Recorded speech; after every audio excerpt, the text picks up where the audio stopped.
And we are coming down in 3, 2, 1.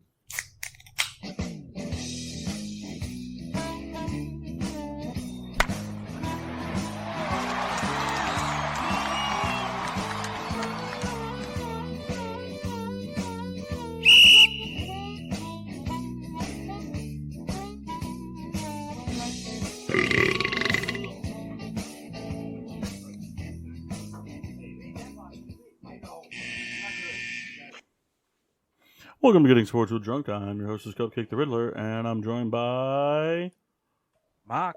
Sheen Washable. No. Yeah, take out the trash souls. Ooh, he's back. Chris Massey. And the Rat of a Red Baron.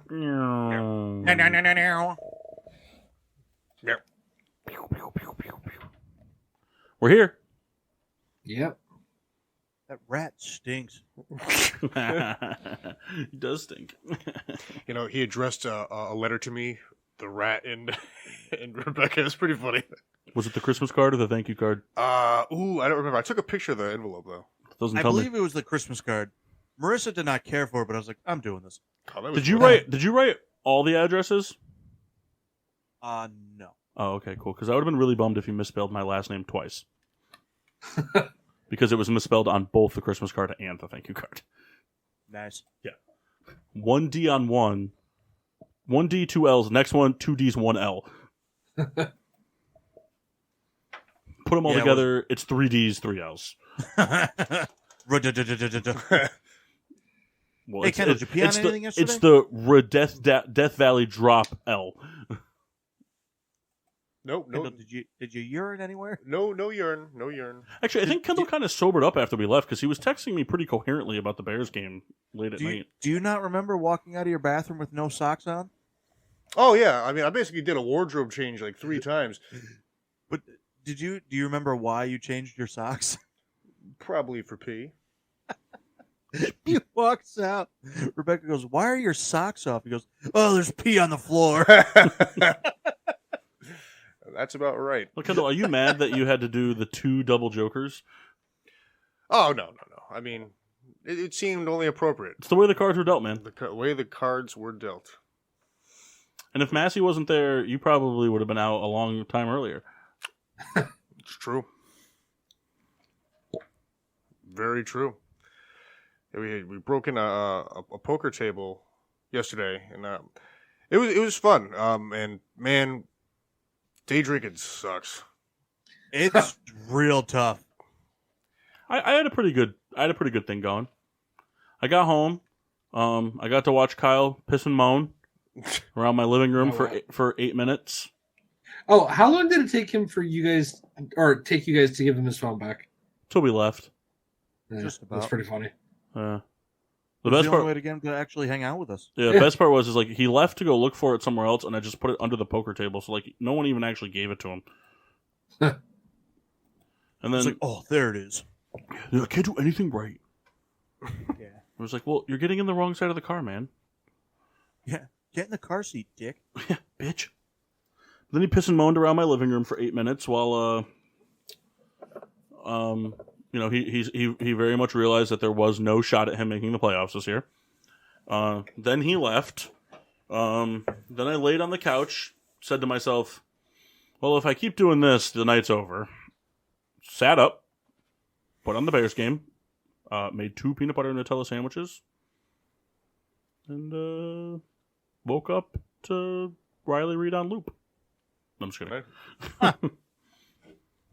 Starting lineups, Massey. What are you drinking? A lime LaCroix. Wow. Man, that just sounds terrible. It's actually not bad. Nah, it's bad. Thought it was going to be pretty terrible. It's actually not bad. Reed. From Back East Brewing, I have Ice Cream Man. What kind of beer is it? It is a Citra India Pale Ale. Machine. I have a Budweiser.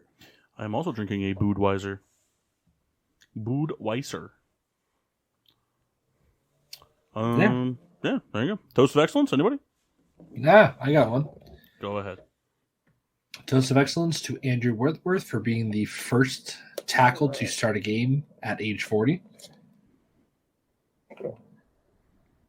Pretty good. Nice. Yeah, not bad. Yeah. Kendall, you suck. Mark, you're probably going to take the Tom Brady one, right?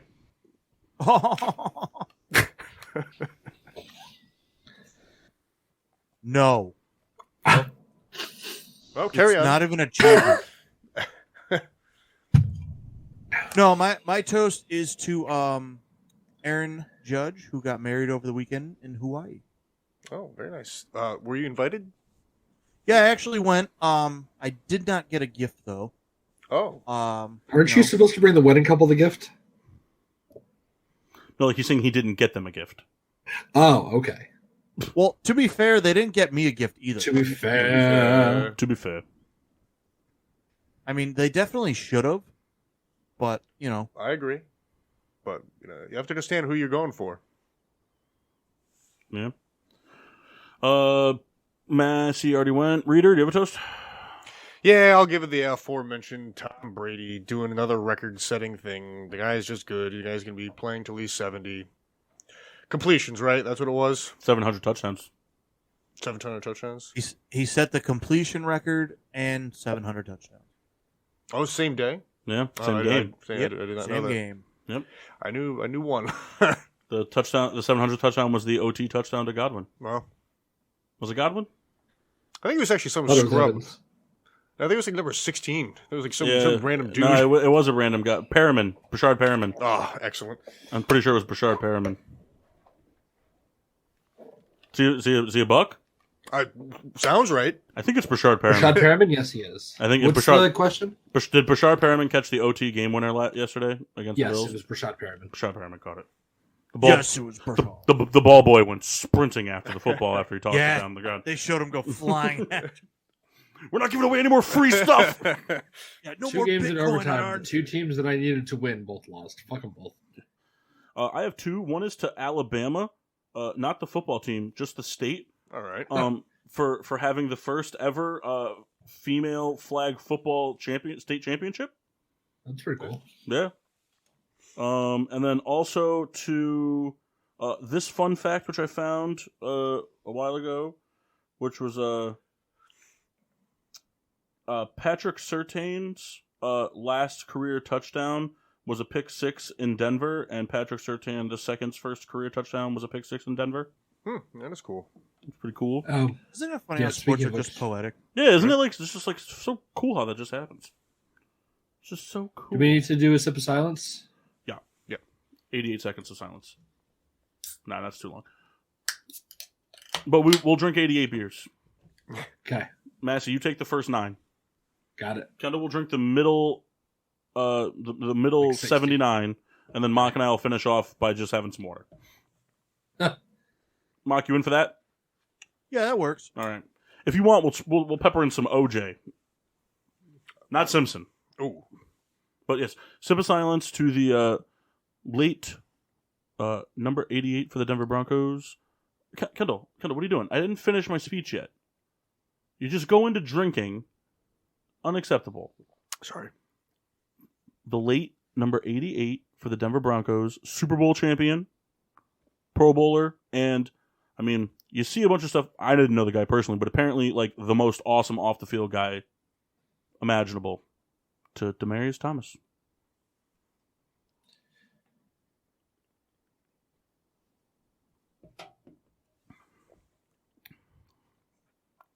Damn shame. Yeah. Too young. Crazy. He could be 33. playing. He could be playing. Yeah. Was it injuries? Were injuries the reason he went early? Yeah. Oh. Not like passed away. I meant like Yeah, retired. right. I mean, he kind of fell off. Like, after he left Denver, he went to the Patriots and didn't really do anything, and then he went to the Jets. And it was just kind of, the natural progression. Yeah. It was all done. Yeah, I mean, it's tough. I mean, when you go from, you go from Peyton Manning's record-setting year to whoever the fuck was quarterbacking the Jets at that time. Yeah. Yeah. Because even as a Patriot, he didn't really, just didn't have a role, really. Yeah. Yeah, I mean, because that was at the time, too. Like, didn't they have, wasn't that when they were throwing the experiment around? No, that was a while ago. Was that when they were trying to throw the experiment around with Josh Gordon, too? Was he may have been before Gordon. Before Gordon. It was before Brown. Yes. Yeah, because Thomas has been retired for, 2 years now? No, so last year was the first season he didn't play. 2019, he was on the Jets. Oh, okay. He didn't play in 2020, and then that was when he officially retired. There you go. All right, so you guys want to chit chat about football a little bit? We'll chit chat about some football. We don't really got anything on the docket. I got something we can do an hour or two. We'll do a couple of those oddball games and stuff, and then oddball games. I hope you like oddball games. We won't be hearing from Kyle for a while. I guess he's sitting in traffic, and he says an hour and a half away. So from where? I don't know.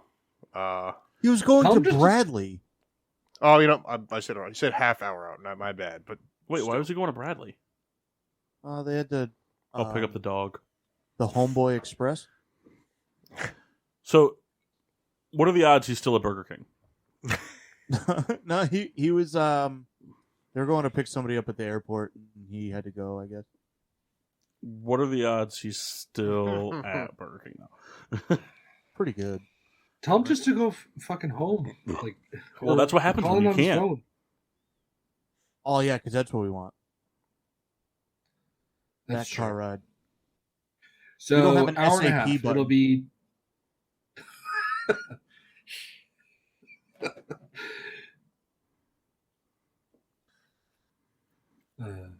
So it'll be 10 o'clock by the time he gets on? No, you said a half hour. I read it wrong. But still, okay. I mean, that could still mean an hour and a half. For Kyle, probably. It was great when our producer knows how to read. So I know how to press the buttons. We don't have to talk. we don't have to talk football. We can talk whatever. I don't care. We could just do a hodgepodge hour. Just hodgepodge it up. Yeah. Well, I mean, we all know the majority of our favorite teams suck. Yep. I would like to watch this game that's happening, but I can't get it on. Massey, did you have trouble on ESPN too? Yes. Guess I'll just put it on my... watching the ESPN kickoff or something like that. I'll just put it on my iPad. Fuck you, Kendall. How you like that? I How you like me now? I don't much care for it. How you like me now? How you like me now? now? I'm on my way. How you like me now? I like you a whole lot. I think we should just call this. We should wrap the show. Okay. Over. This was the last episode of Getting Sports with...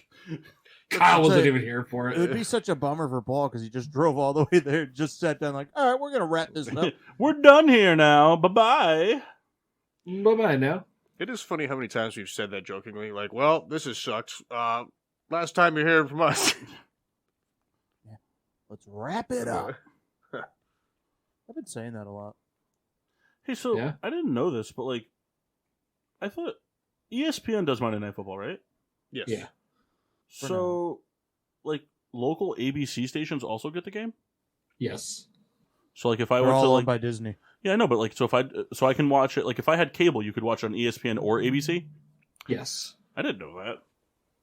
Well, we're gonna watch this game from Omaha, Nebraska. Who's commentating on ABC? Fucking. Oh, ABC is Rex and Rob Ryan. No, ABC is actually it's a real good cast. It's Austin Collie and Walt Disney. He's wearing a helmet. And Walt Disney. No, it's Austin Collie and Riley Cooper. Special on the field reporter Richie Incognito. Some real good guys there. Yeah. And then celebrity sideline coaches Greg Hardy and Henry Melton. Real stand-up fellas there. Halftime performance by Ray Rice. And Kareem Hunt will be kicking things off. Oh, there it is. So Mock pretty much. I mean, Massey's team is had some struggles, but had a get right game last week with Jacksonville. Mm-hmm. Hoping it's to Jacksonville. Doesn't matter. It's still a get right game. Matter. That's why you play teams like that. That's why you enjoy. like, yes, you expect to win, but when you've lost, would you lose 3 in a row? Yeah. When you lose 3 in a row, like, that's a get right game. You know, that's the game where it's like, okay, we know we should beat them, but like it's that much better if Cooper Kupp goes out and has 160 yards, or if Stafford threw for 400, or whatever like good thing you ride that momentum going into it. It's a get right game. It's, you know, when you've lost 3 in a row, it goes from being a trap game to a get right game.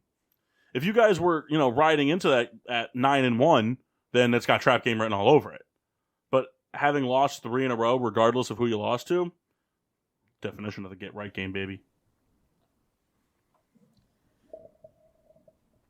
But yeah, the Bears, terrible. They're just so bad. Giants, also bad. And Steelers, the worst. bad.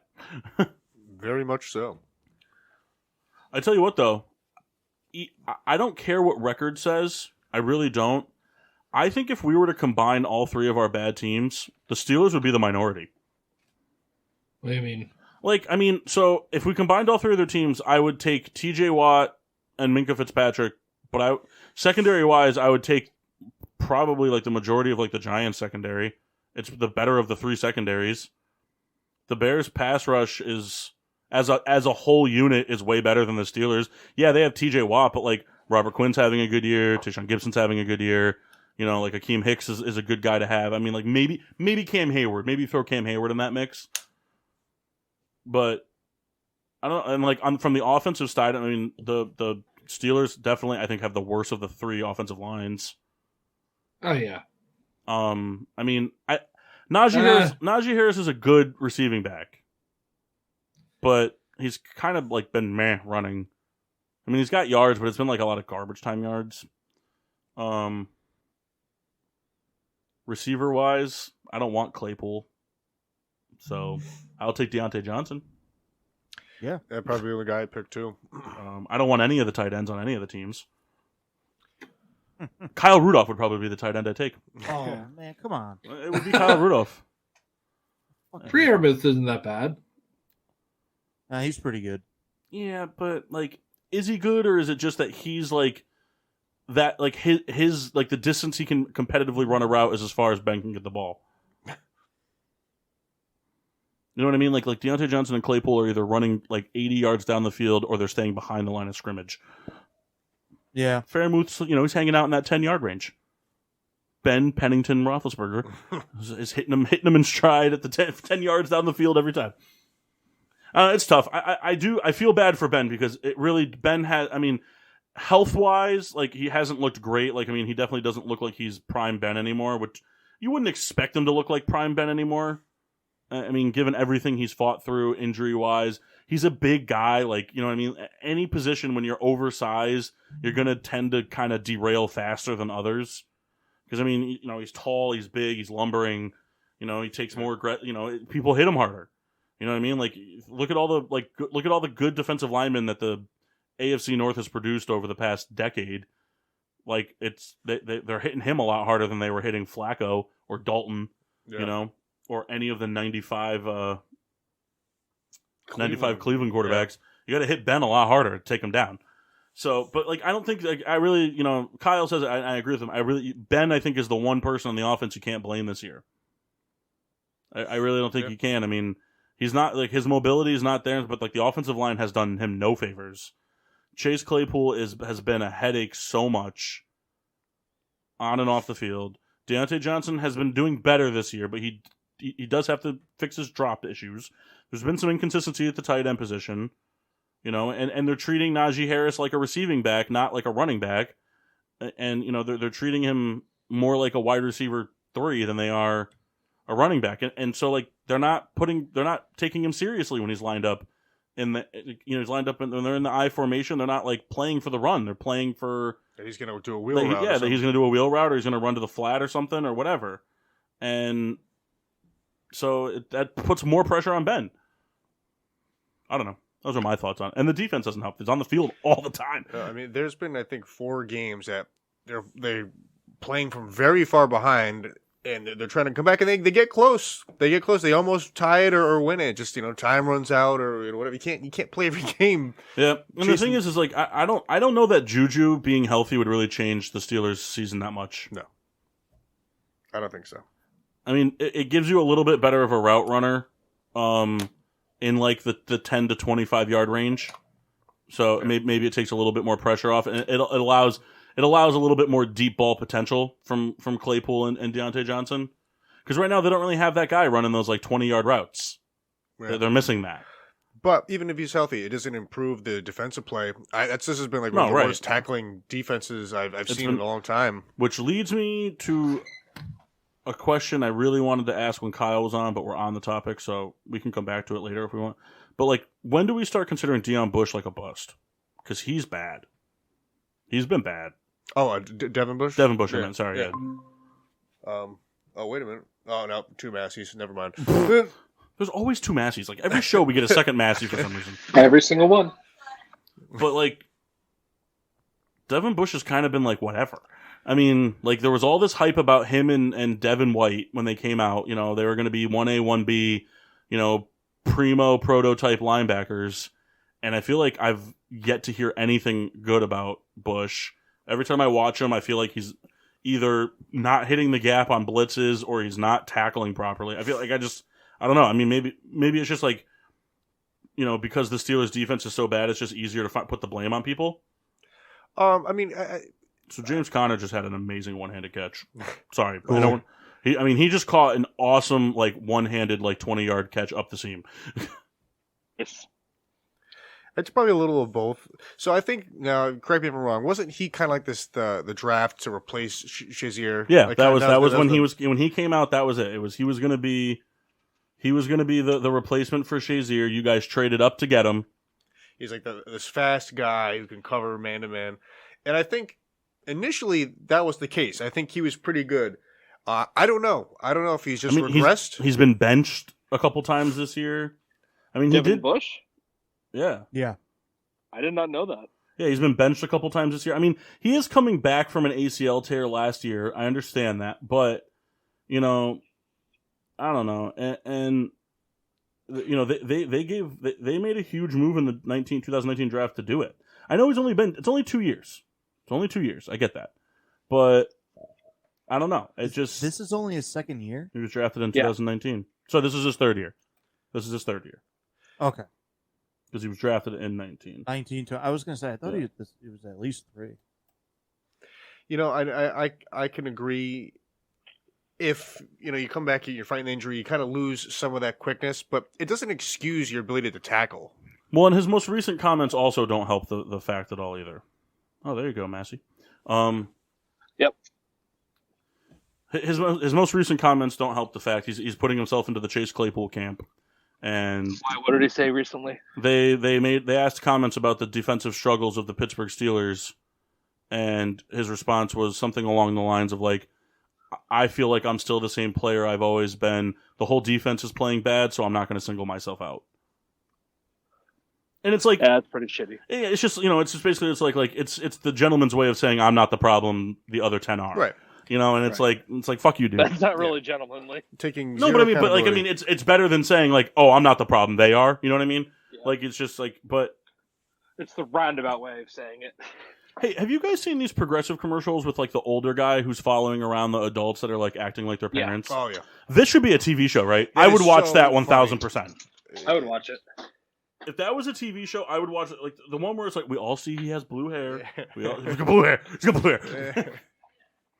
And like the other guy's like helping the lady back into the parking spot. You don't know them. You don't have to help. That would be a good show. I would watch, even if it was like a one series thing.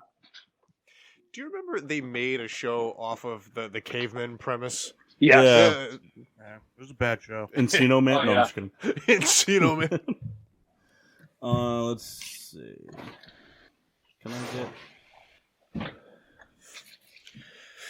Yeah. I think I was looking at the odds today. I think Pittsburgh's like playoff odds are at 10%. And whenever you see a team like that, well, listen, anything is possible, but especially. I was just having the conversation with Kyle. I mean, realistically, why would you want them to make the playoffs? I wouldn't. And I guess they would match up with like the Ravens or the Titans, and I guess those are games. But I mean, they're a team that's going to be in transition. And I agree with Kyle and Mock from the standpoint of I don't think the Steelers are drafting a quarterback. I think they're going to go in on like a Rodgers or like try to get in the Wilson sweepstakes or something like that. They're going to try to get a veteran, but there's still so many. The offensive line is trash 1 through 5. They're all bad, and the defense is terrible. Like there's so many holes you need to fill. You need the picks, and I'm sorry, but you need the good picks to do it. They're not the fucking Patriots. And I don't know. So that's why I think they'll go after a veteran where right, but then like the thing is like the veteran thing, like, and that's where it hurts them. That's why like they if they're gonna do that, they kind of need this year to be bad. Go out, have a decent draft pick, get somebody that you can help that will immediately impact your team starting next year. Go get the quarterback, because even if you go get like an Aaron Rodgers or inherit Russell Wilson's contract or something, even if it's only for 2 years. You still have players in 2 years. Like, in 2 years' time, you're going to have to figure out what you're doing with Devon Bush. You're going to have to figure out what you're doing with Chase Claypool. You're going to have to figure out what you're doing with Deontay Johnson. Juju's up for another contract after this year. I mean, like, there's a lot of players that, like, they're going to have to figure out. Outside of Najee Harris, TJ Watt, and then do they lock up Minkah Fitzpatrick long time? I don't think so. No, so other than TJ Watt, because, Cam Hayward is aging, so, like, that's going to come to an end at some point. Same thing with Roethlisberger. Like, other than Najee Harris and TJ Watt, because Najee Harris, you drafted him in the first round, so you still have 4 more years maximum on him, and then TJ Watt you locked up big time. So, like, outside of that, like, these other players are going to, like, they're going to warrant maybe not, like Claypool's not saying he's going to go out and he's going to warrant fucking, big money, but, I mean, he's going to go out and get, he's going to be warranting, like, 12 mil. You know what I mean? Especially if he can clean his act up. Deontay Johnson will get double figures. So here, I can see it playing out where they let Juju walk. Especially coming off the end. If they let him walk, some team will sign him. They'll get a compensatory pick back the following year. I can see, just from how things have happened with the Steelers, with the whole Antonio Brown and Lev Bell, if Claypool keeps, I could see them trading him on draft day. Try and get, I could see a team looking for a wide receiver, giving a late second, third round pick for him. And use whatever draft capital they have for the offensive line. If they go out and sign, bring in one of the bigger veteran quarter, even if it's like a Matt Ryan or right, but like whatever. But that money is going to bite them eventually. Yeah, the money. That's the money is going to bite them eventually. But the thing is like that. That happens to almost every team. But when it does, like 90% of the time, when it happens to a team, they can start a rebuild. But like the Steelers won't be in a position where they can start a rebuild because they'll already be too far along to start over, but not far along enough where like it's going to make a difference. And like they could very easily pigeonhole themselves into like 6 years of 9-7 football, or 10-7 football. You know what I mean? Like they could very easily pigeonhole themselves into like what the Raiders have been like for the past few years. Yeah, I don't know what the answer is. And I was talking with Paul this week. I mean, it seems like every receiver has just been a problem. I don't understand what it is. Deontay Johnson's been fine. He's just it's performance-wise that's been bothering him. How many drops does he have this year? I think this year he's cleaned it up. I do think he has. Yeah, but like last year he got benched like 4 times for drops. I'm pretty sure Deontay Johnson only has like 2 or 3 this year. They're also not throwing the ball deep to him though, so he only has to worry about catching it behind the line of scrimmage.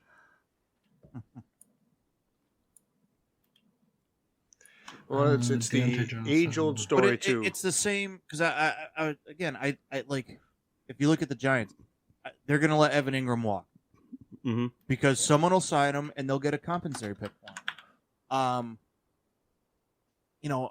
Well, maybe it's. What do you mean? Well, you're not guaranteed a compensatory pick. No, it depends on what he signs. But someone will, because Well, I mean, but someone will give him money, Right, but even like if they get like a 4th round pick, well, that's what I'm saying. But if he signs a contract and he goes out and tears his ACL, you don't get anything. you get it based on the contract they signed. Correct. I thought Not based on how long he plays, unless that's written into the contract. Like how they did for Wentz, but he wasn't a free agent. Yeah. So the compensatory picks come back on based on the contracts they sign. So that's why, teams will let guys walk because they know, the Patriots have done it for 20 years. They let players walk because they know they'll get those. Picks. It's not they'll get a mid-round pick back. Really for nothing.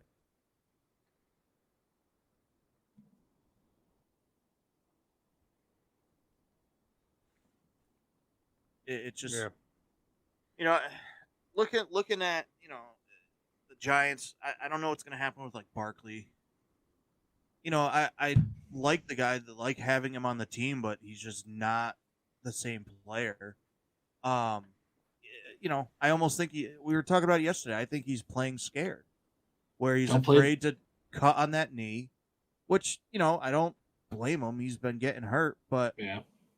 At the end of the day, he's still a starting NFL running back. You have to play.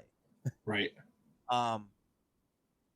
It's going to bother me when he goes to, a team and plays really, really well. Compensatory could be- picks are based on salary, snap count, and achievements. So like if Evan Ingram goes out and signs like a mediocre deal and then doesn't play like during the year, They'll get like a 6 or a 7. you might not get anything. Well, you might not get anything because then it also depends on like if you sign because it's based on losses and gains. Contracts you bring. Well, no, it's to. based on losses and gains. So like there is a situation like if you guys let him walk, he signs a contract and sucks and like ends up getting benched and not playing, and then you guys end up signing like Jimmy Graham and he comes out and balls out for you guys. You guys won't get you won't get a compensatory pick for that for Ingram. Even if Ingram goes out and signs like a $12 million deal for a year for 3 years, but then like it's bench like that, the snap counts and the performance will go against it. And then like if Jimmy Graham goes out and does all this like I'm just saying like that's just a name, but like if Jimmy Graham goes out and puts up 800 yards receiving and has 8 touchdowns and plays 65% of snaps, then you could not get a compensatory pick for letting Ingram walk. Either way, I don't think he's not going to be a Giant next year, which is fine. No, I'm not going to be controversial. I'm just saying, like, I remember there being something, because I remember there was something more to it than just, I'm not going to re-sign him because I'll get a pick for it. Like, it can't. I knew it wasn't based off that because I remember hearing something like, why don't more teams just let average players walk? You know what I mean? Like, like you can sign this guy that's going to maybe play some defensive snaps and whatever, do some special teams work, or you could let him walk and maybe balls out somewhere else, and you get a 3rd round pick for him. Yeah, more at stake than just let's roll the dice. Yeah, that's pretty cool. What is? Sorry, off topic. Well, you got to tell us now. Yeah, Yeah, I mean, OBJ just got a touchdown. Oh, cool. let's see. That's another thing that'll forever bother me. What? Oh, Beckham. That he's not on the Giants anymore. So I'm looking at Devon Bush this year. So Devon Bush this year has in 12 games he's got 61 tackles, so he's averaging about 5 tackles a game. He has 2 sacks, no picks, a fumble recovery. It always cracks me up that that's like a stat, because it just means you just happen to be standing in the right place. Yeah, I mean, yeah. He's got of his 61 tackles, it's pretty much 50-50 between solo and assisted tackles. His 2 sacks are his only tackles for loss. And he has played 85% or more of defensive snaps 4 out of the 12 games he's played, including having 2 games below 50% without injury. Well, I think for him too, like he's a guy who's supposed to be covering running backs and tight ends coming across the middle, and it seems like every time I'm watching him, he's beat by 5 yards. And keep in mind too, throw this one in there. Your Week 1 game against Buffalo, he had 9 tackles, and he's averaging 5 a game. The next week, he had no tackles in the whole game. And then 5, and then 1, and then 1. You know what I mean? Like, it's just like, I don't know. Like, he has 4 QB hits. They came in 1 game. His sacks came... Where is it? Where's sacks on here? His sacks came on the same games as his QB hits. You know what I mean? So it's like he had a good game this year. Like, he had one good... I don't know. I feel like he's just not living up to it at all. Well, I think for certain players too, and I don't know if you guys agree with this or not, there's like the 2-year threshold. So let's say this is a bad year. If he duplicates this terrible year next year, then it's kind of like it's over. We know, and whatever happens now happens. Whether traded, released, whatever, not unsigned. You know, I guess for players who unproven, like it wouldn't happen to a Justin Jefferson per se. I mean, that's not a great example because he's so young, but the Pittsburgh Steelers are 4th this year entering this week of football in missed tackles in the season at 587. Are the Giants on that list? Giants are kind of like in the middle. That's good.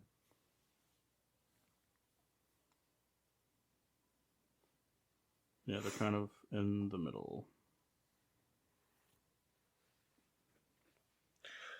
When I was texting with Paul last night too, like the Bears so frustrating. You know, they play well for a little while, and then it's like, well, let's stop doing what we're doing. Let's they're predictable. Close that up. They're predictable. Matt Nagy is he's aggressive when he doesn't need to be, and he's conservative when he shouldn't be. They were down 11 in the 4th quarter. It was 4th and inches. He punted.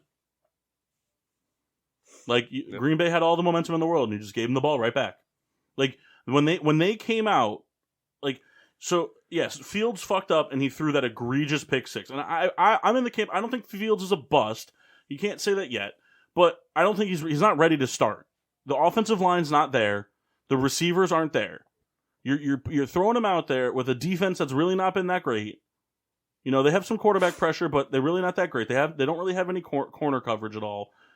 So they're going to be getting scored on and putting, the offense is going to be on the field relatively quickly a lot. He doesn't have a lot of protection. I mean, after his 3 starts, his first 3 starts this year, he was the most sacked quarterback in the league. And he didn't start till what, week 4? It was like week 4. Might have been. Yeah, so like week 4. So after week 7, he was the most sacked quarterback, having played 3 less games than all the other starters, pretty much. You know what I mean? Like, the recipe is just there for him to fail. And that's not his fault, but he's also making the rookie mistakes with it, which aren't helping the team. Mm-hmm. The pick 6 that he threw, he stared down the wide receiver the entire time in the flat, and the cornerback jumped him.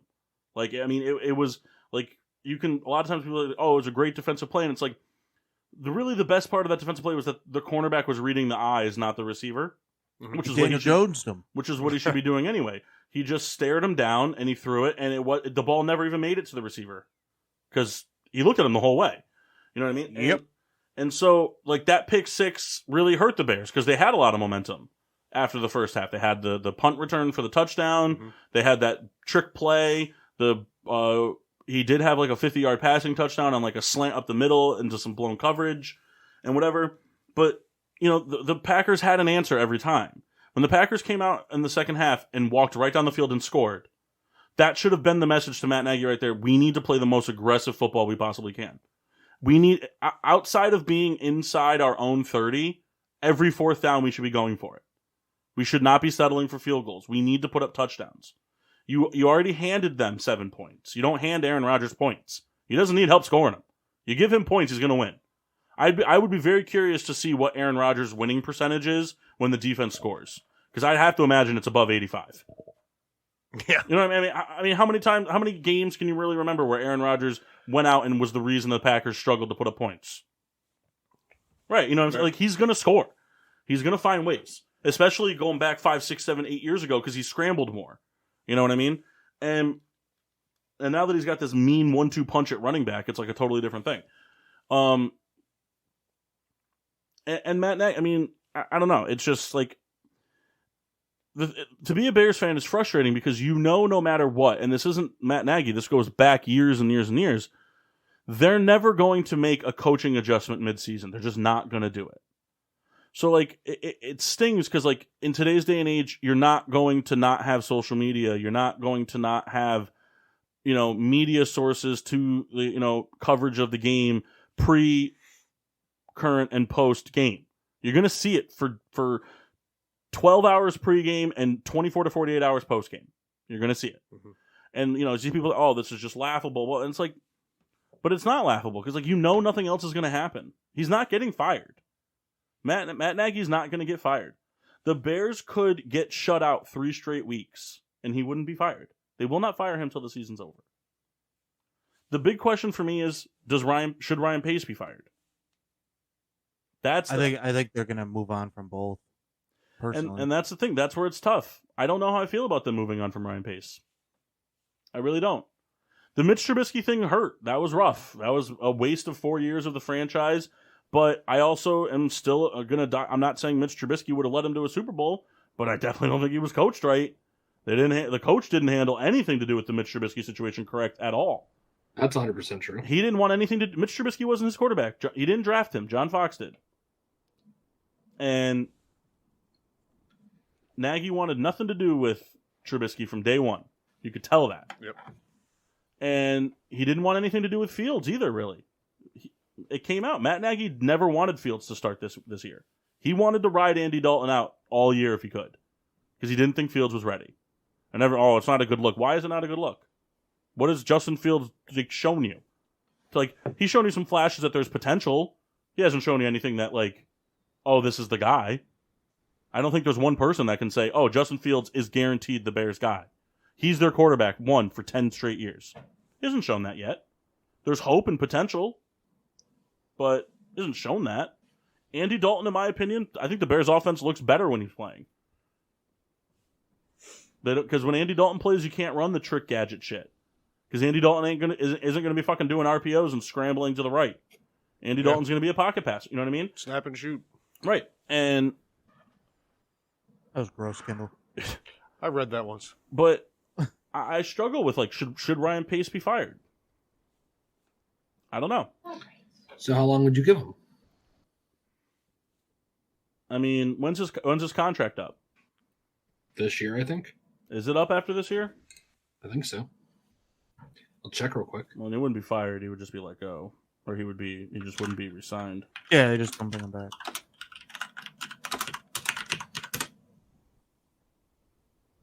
I'm curious to see what... Yes. This is his final contract year. Matt Nagy has 1 more year left on his deal. Yeah, I mean, I can't see a situation in which Matt Nagy is brought back next year. I just don't see it. But because I said that, the Bears will find a way to make the playoffs. And he'll be our head coach again.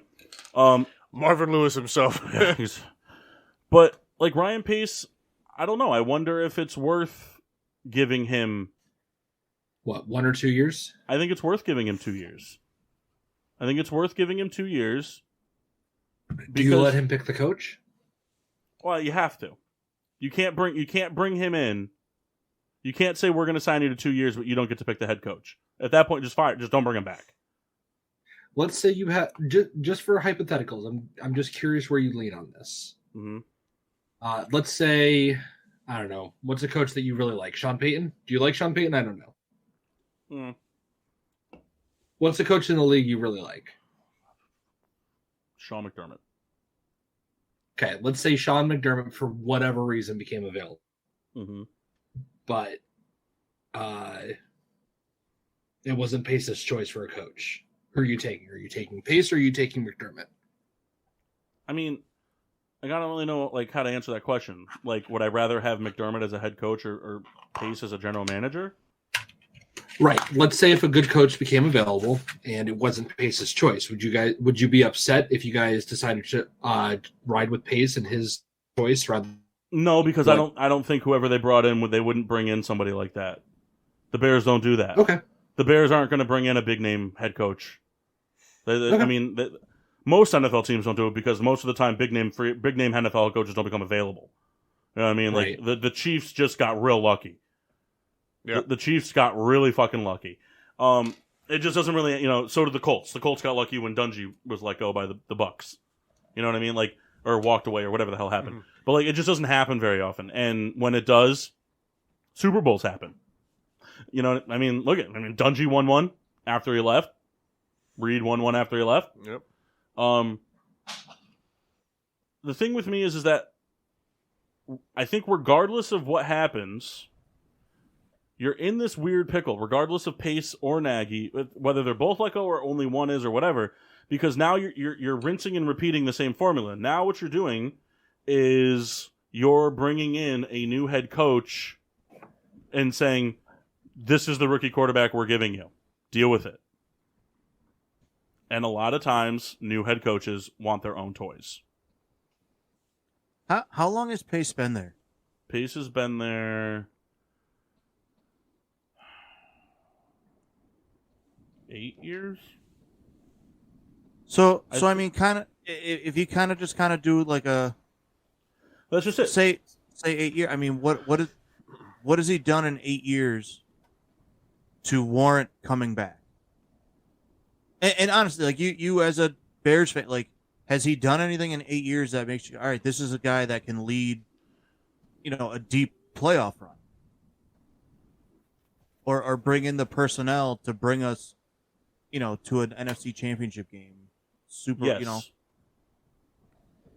I do.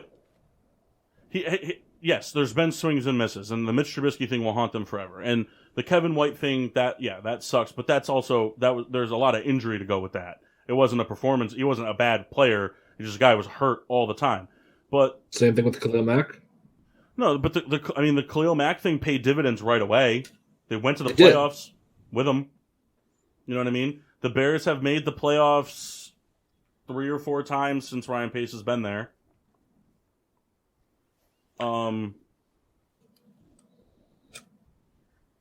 He makes splashes and he drafts. I mean, the first round is scary every time they have a first round pick. But I mean,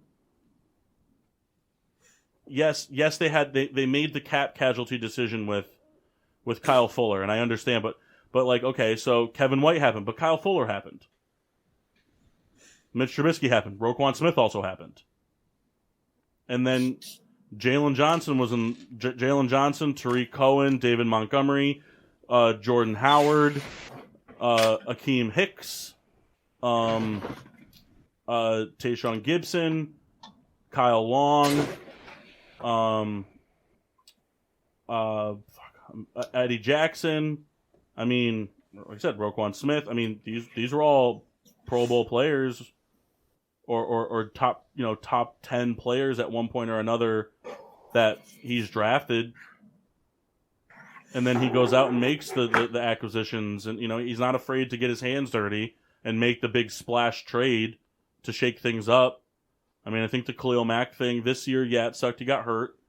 I don't think the Khalil Mack thing is considered a bust move by him. I don't think you can say that. I mean, Matt Nagy's been the head coach, this is his 4th year? Yes. And they made the playoffs twice? Yep. Yeah. They made the playoffs his first year and last year. Yeah. So Khalil Mack's yes, they were bounced in the first round both times, but since they've acquired Khalil Mack, they made the playoffs twice.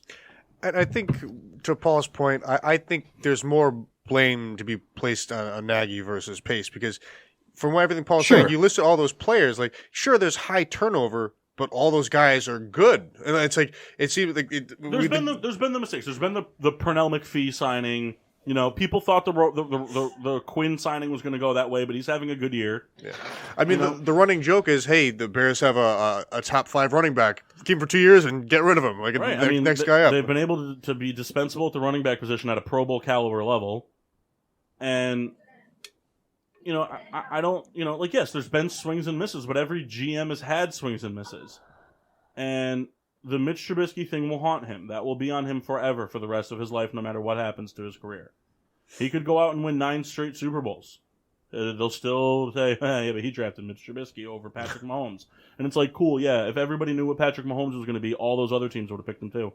Yep. So here's the only disagreement I have there is I don't think you can hold Mahomes against him.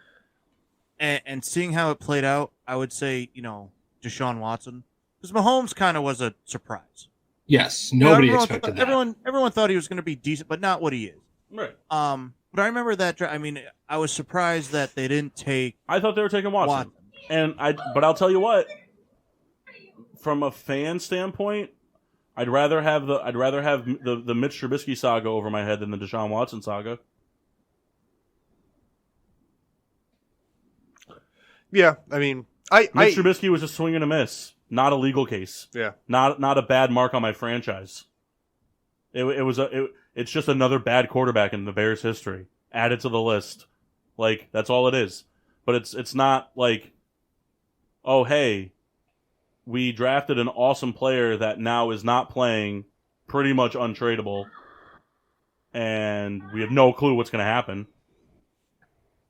Yeah. You know what I mean? I mean, maybe I'm saying something different 3 years from now if the whole thing blows over, Deshaun Watson's innocent, and he comes back and whoops NFL ass. Whatever. But as of right now, I would rather have the failed Mitch Trubisky experiment than the Deshaun Watson head case.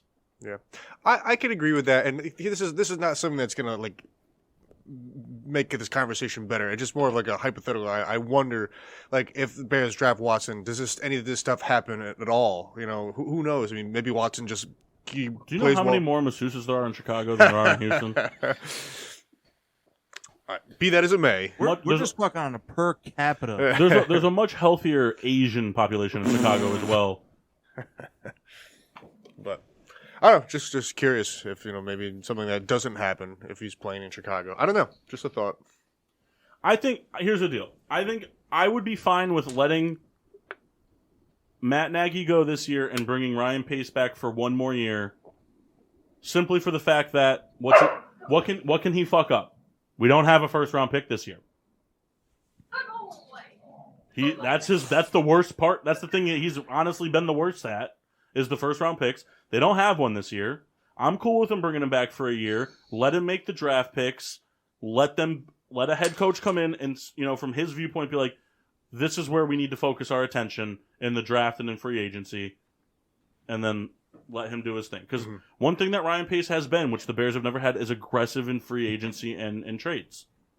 And that, I mean, again, you can say what you want, but at the end of the day, they did make the playoffs twice in the past 3 years. Albeit bounced one and outs, but making it is making it, right? Yep. Very true. So There's Kyle. I don't know. It's like I said, it's tough. But I wouldn't be upset if they brought Pace back for one more year. I wouldn't be upset. I would be fine with letting Pace go through this draft because, like I said, they don't have a first round pick. They're gonna bring in a new head coach. Free agency is gonna be kind of weird. There's gonna be some holes to fill, and there's gonna be because Allen Robinson's not gonna be there. They're not. I mean, I can't see a situation where he comes back. So They're 7th place. Huh? They're 7th place. Sorry, my contract just ended. Remember when you guaranteed a first place finish? I didn't guarantee a first place. I said guarantee a playoff. You said both on the show. I was like, I remember both being said. You said both, sir. Whatever. I fell short, man. Whatever happens. Had a bad year. Yeah. I drafted dumb. It's on me. We were all there. We were all there. But I mean, so like I said, the Bears' first round pick is gone. It belongs to the Giants. What do they have for draft capital? Do they have a second round pick this year? I think they traded their first and their third to the Giants. Believe. So 1 and a 3. let's see. Draft picks 2022. So in 2022, they have A lot of background noise. Yeah, I know. Well, which means if the season ended right now, they would have the 7th pick in the second Bianca, round. do you have headphones? Give me them. So I don't know. I wouldn't be upset I if need they brought him back headphones that for a year. goes to this. That's fine. Kyle, why don't you mute yourself till you get the I headphones? don't mute yourself, man.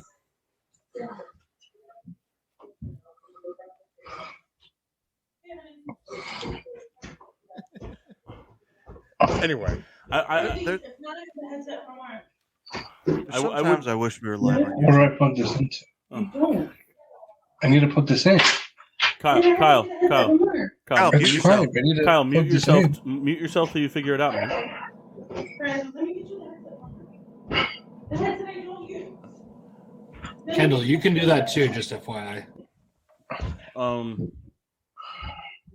There you go. Yep. I wouldn't be upset if they brought him back for 1 year. I don't know. Maybe it's dumb. I don't know. Maybe it's I'm not being like not a homer. I definitely think that he's made big mistakes and changes need to be made in the front office altogether, but I don't know. It's tough. Because the head coaching thing is an interesting. The John Fox thing, I think the John Fox thing was done, and like when they brought John Fox in, there was never intention for that to be the end game. I think that John Fox was brought in to, through the draft, with the young players, build up the defense that Mark Trestman destroyed. Mm-hmm. I think John Fox was there because they didn't want it. There was nothing there that they wanted. John Fox, if anything, could be a good defensive head coach, build that young core up that they had at the time, and then move on. I don't think there was ever an intention to have him be a long-term option. And the Matt Nagy thing, I mean, I don't think any of us were, singing his goodbye song after the first year. You know what I mean? Yeah. I think his mismanagement of the Trubisky situation, now that Trubisky's gone and you're seeing the same mistakes, it's really on him. Right. Well, it's hard to predict too, because it's like all those coaches, of the Andy Reid tree. It's like, oh, I gotta have a piece of that, and sometimes it just doesn't pan out, for whatever reason. There's certain head coaches don't always, a guy like what I'm trying to think of his name, like Dan Quinn. I mean, he's a great coordinator. He's just not an excellent coach. John Fox, like I said, John Fox was brought in to be a stopgap for to fix the defense. That's really what he was. Trestman, offensive coordinator all the way. Matt Nagy, offensive coordinator. I think he could be a good offensive coordinator, where he doesn't get to, where he can be overruled when shit hits the fan. But and I think that I don't think the offensive coordinator is any better. Like, oh, Matt Nagy finally gave up play calling, and it's like, cool, we're still averaging 16 points a game, so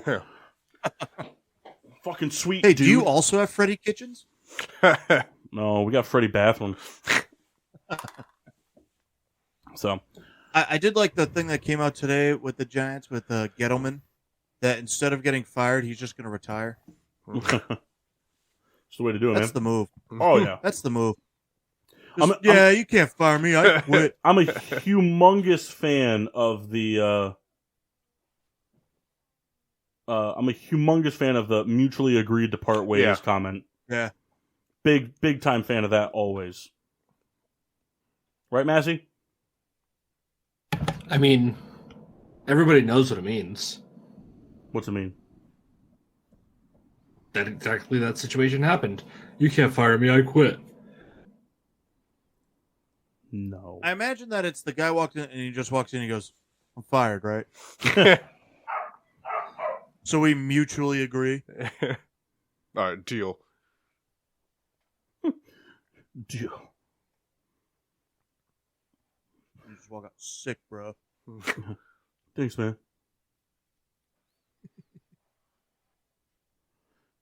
I do think that this upcoming NFL offseason is going to be kind of crazy. I think we're going to see a lot of big name guys on the move. You know, especially quarterbacks and Mike Mock. Yeah. It's over, baby. What? James Conner just scored. Did he? Yeah, James Conner already has 18 points. Yeah. I figured I wasn't going to beat you. There's a That's chance. right. There's a Kyle chance. lost. Connor can fumble. It's all right. It's Kyle lost. It's all right. Fuck Kyle. So, anybody else have any more football they want to chime in? No. Massey? Not right now. All right. Let's take it to break, and when we come back, we'll do some fun stuff for like the last 90 minutes. I have like kind of like a twist on the name the 10 top 10 thing, kind of like a twist on it that I wanted to do. So we'll see you guys live on the other side. Home of getting sports with Drunk on Monday nights. PPRN Radio. Home of the Peter Pinot Show. Peter Pinot Show. PPRN Radio. Damn, where are we? PPRN Radio. Always on, sometimes off. PPRNradio.net. PPRNradio.net. The station that's home with your wife. While you're at work, we keep her company. We keep her happy. PPRNradio.net. The most diverse playlist on the planet. 24/7, 365. Yes, your mama's station. Bringing that heat. And now, back to getting sports with Drunk on the PPRN Radio Network. Welcome back to Getting Sports with Drunk. I'm your hostess, Cupcake the Riddler, and we're back. Yes. We're here. Hey, you know what's bullshit? That Kendall and I just made some fucking... We were watching football. Oh, go ahead. When we were watching football yesterday, they still said the Giants were in the hunt, and now they're not. That's what a loss will do to you. Oh, man. Sick. TiVo on TV. Is it that commercial with Kyler Murray? Yeah. Which one? Can't handle the curve. Yeah. All right. You guys ready to play some game? Yes. Yeah. Souls, you got turned down. Well, actually, you can't turn down. Kendall has turned down, right? Yeah, that doesn't have ball. Kendall sounded pretty confident there. Oh. Well, I mean, I just have you guys are kind of all on the same plane. Like Oh. you guys are coming to just on one channel. So, Kyle, just tell me about your first car real quick. It was pretty dope. It was blue. All right, that's good. Okay, you're good. fine. I think it was just the initial one. You kind of just screamed. Don't get all excited. With your feet. All right, so Okie dokie. we're gonna kind of play some like variations of this game, where we did like the top 10, like whatever. This one, I'm just gonna pick like a random year and a team, and then a stat, and you're gonna give me all the people that filled that stat sheet. Okay. So this one, there's only 4 names. We're doing baseball. You still get nuts. We're gonna stick with football because that's the strength of everybody, the overall strength of the group. You'll get 3 strikes and 1 hint, but that's it. All right. Massey, no cheating. Scout's honor. Okay. All right. Hey, you know what is funny, though? That if Kyle just won his matchup, he would have knocked either me or Jeff out. You know, dude, I know. I get it. All right? It's not my fault. No, it is your fault because me and Massey did our jobs. You did. What did we do jobs for? We And then we Vinny helped. went to overtime. We did our best to help Kyle make the playoffs. We beat Jeff and Mark. Oh, we did. Yes. And Vinny went to overtime. All right. Name the 4 players on the 2018 New York Jets that rushed for touchdowns?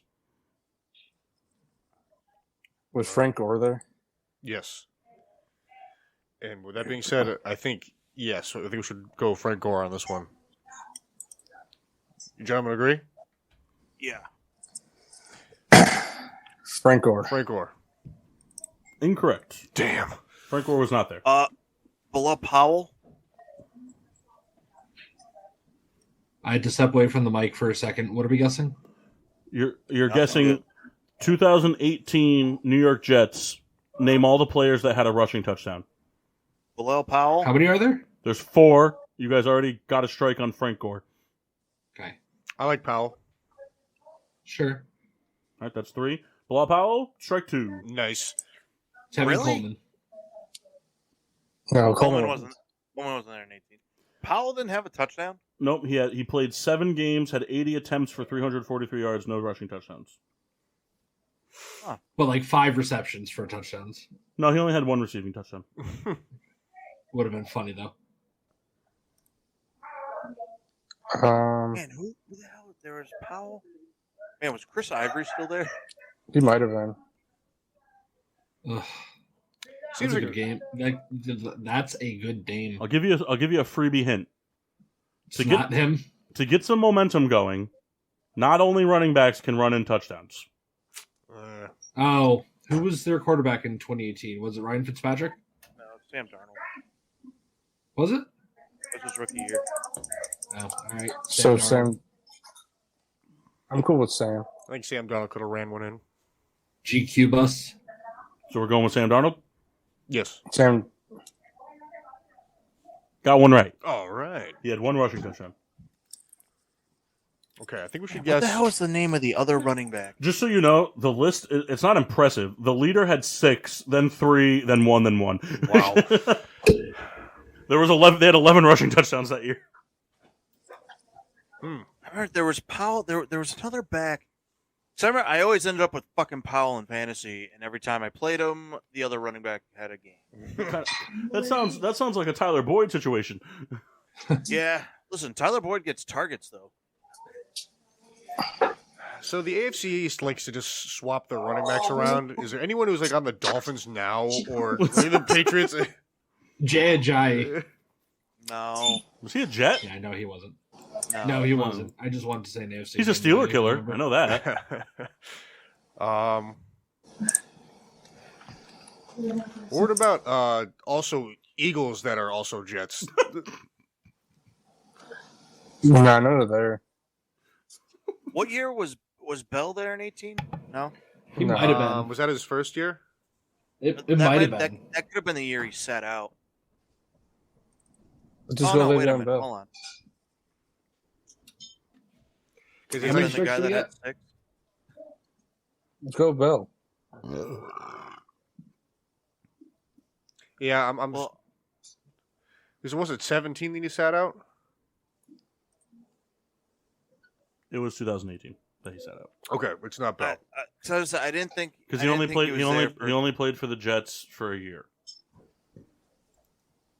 After all was said and done, he played for the Jets for a year and maybe change or whatever. Because remember, he was on the Chiefs last year when they went to the Super Bowl in 2020. So he only played there in 2019. Who are the receivers? Oh God, Jamison Crowder. I don't think he was there yet. Quincy Enunwa. Quincy Enunwa was there. What about Was that? he? Yeah, he was there. Then. Roby Anderson. Oh, yeah, him. He was there. He might have ran one in. What about Josh McCown? Wasn't he the quarterback that year, too? I was thinking, could it be another quarterback? Would be a very Jets thing. I'm down with McCown. This is your last strike, remember, and you still have a hint. We better take this hint. Yeah. All right. It was Josh McCown. You ready? I'm ready. Okay. The player who led the team in rushing touchdowns with 6 in 2018. It was his first year, it was his first and only year as a New York Jet, and then retired after that year.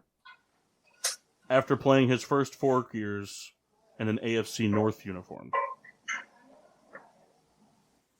So he was drafted by a team in the AFC North, played all 4 years there, then went to the Matt Jets, Forte. and then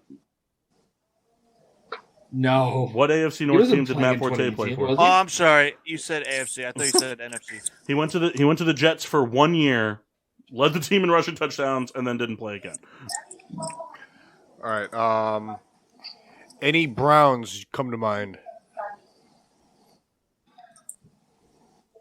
So he would have been a Brown from 13 to 17. And remember, he must have been really good because the Jets thought to go all in on him.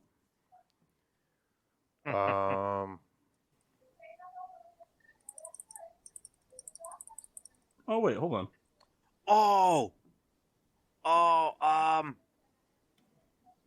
Crowell? Isaiah Crowell. Oh, that's a good name. That's the guy's name I was freaking thinking of. He was a I think it's Brown, him. right? Yeah, and Isaiah Crowell. It is That's a good Isaiah one. Crowell. Wow. What a bleak.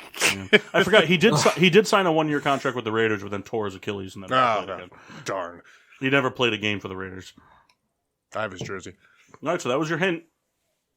Congrats, you got the team leader after the hint. Now you got to get the guy who rushed for 3 and the guy who rushed for 1. Give me another freebie hint. Want another freebie hint? Yeah. All right, the other 2 are running backs. All right. Oh, bummer. It's not McCown. Wait, hold on. There was I'm some pretty other. sure.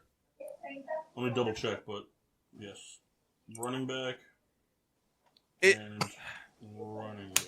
Yep. What the hell Did we is say Chris Ivory? I don't think he was there then. I feel like he it's- was. It could have been. I just feel like he was too late. It wasn't like Ivory kind of like in the early 2010s in New Orleans. No. No. There's. I think it was Chris Ivory. Hold on. He was on that same team. Because there was a guy. One guy is not playing football anymore. The other guy, the guy who rushed for 3 touchdowns, is no longer playing football. The guy who rushed for 1 touchdown was played for 2 teams this year, actually. Do we know this guy? I mean, he's forgettable, but you guys have heard the names. I'll help you out even further because you got an NFC West whore in the room here. He was a Raven and a 49er this year. A Raven and a 49er. I remember. Is he still on either of those teams? I don't know if he's on either of those teams because it says he hasn't played. There's no stats for him from there's nothing on Pro Football Reference from him after week 13. So there's nothing on This him year or last year? this year. I There know. used to be another young running back on the Jets. I remember I just always remember hearing about someone who's supposed to be good and then just never fucking was. So the 49ers. So there was Elijah Mitchell this year. There was Jerick McKinnon, I think, still technically is a 49er. He would never. He might not be. He might be a Raven. Jared McKinnon's a Chief. Is he a Chief? Oh, all right. There was Jermichael Hasty. There was Trent Cannon. There was They worked out Brian Hill. Brian Hill. Trent Cannon might be it because he played for the Ravens. Did he? Mm-hmm. I have no idea. I unfortunately know the 49ers roster because of Sebi. I say I don't know who that is, but I don't think it was Chris Ivory. Kyle, if he played for the Ravens and Massey said he played for the 49ers, that kind of picks our guy for I us. remember the name. I don't know if he ever played a game. It might be Trent. I could be wrong. Kyle, I lock think- it in. Come on, All right, Kyle. Trent Cannon. Fuck it. Judges, can we accept Trent? His name is Trenton. Trenton Cannon. Yeah. Yeah, let's take it. You guys aren't the judges. Oh. You guys aren't the judges. I was asking Cut. C. You're also not. Oh, here it goes. All right. Last one, guys. Fuck, there. I'm saying Chris Ivory. All right. I can't even think of where he would have been at that point. Fuck. Hold on. Oh wait, was he a Texan? Who? Oh, man, Ivory? the name. Was The Chris name's Ivory a Texan? fuck. Mcguire? Elijah Mcguire. Is It that might his be name? Yeah. He got into a I don't fight know with that that name. guy in the Bills. No, he I didn't. mean, and listen, that fits the bill of. So wasn't that very Leonard forgettable. Fournette? Was it? No. Wasn't Didn't that Richie Leonard Fournette, Incognito? Like, get a fight on a sideline in Buffalo? Didn't Richie Incognito get in a fight in the Buffalo Bills locker room? Yeah, with the guy. With the That was Buffalo the Bills? Miami Dolphins locker room. Did Leonard Fournette not get in a fight on like the sideline somewhere? I'm sure he, He probably did. did. He's black. Ooh. Terrell Pryor was on this team. Was he really? Yeah. Wow. God, what was I So already was- forgot the name. So was that I Chris said. Herndon. He's a tight end. He played for the Vikings now. Elijah McGuire. That name's ringing a bell. I remember something Mcguire. I don't remember the first name. Yeah, but I don't know if that was like 19 where he like came out.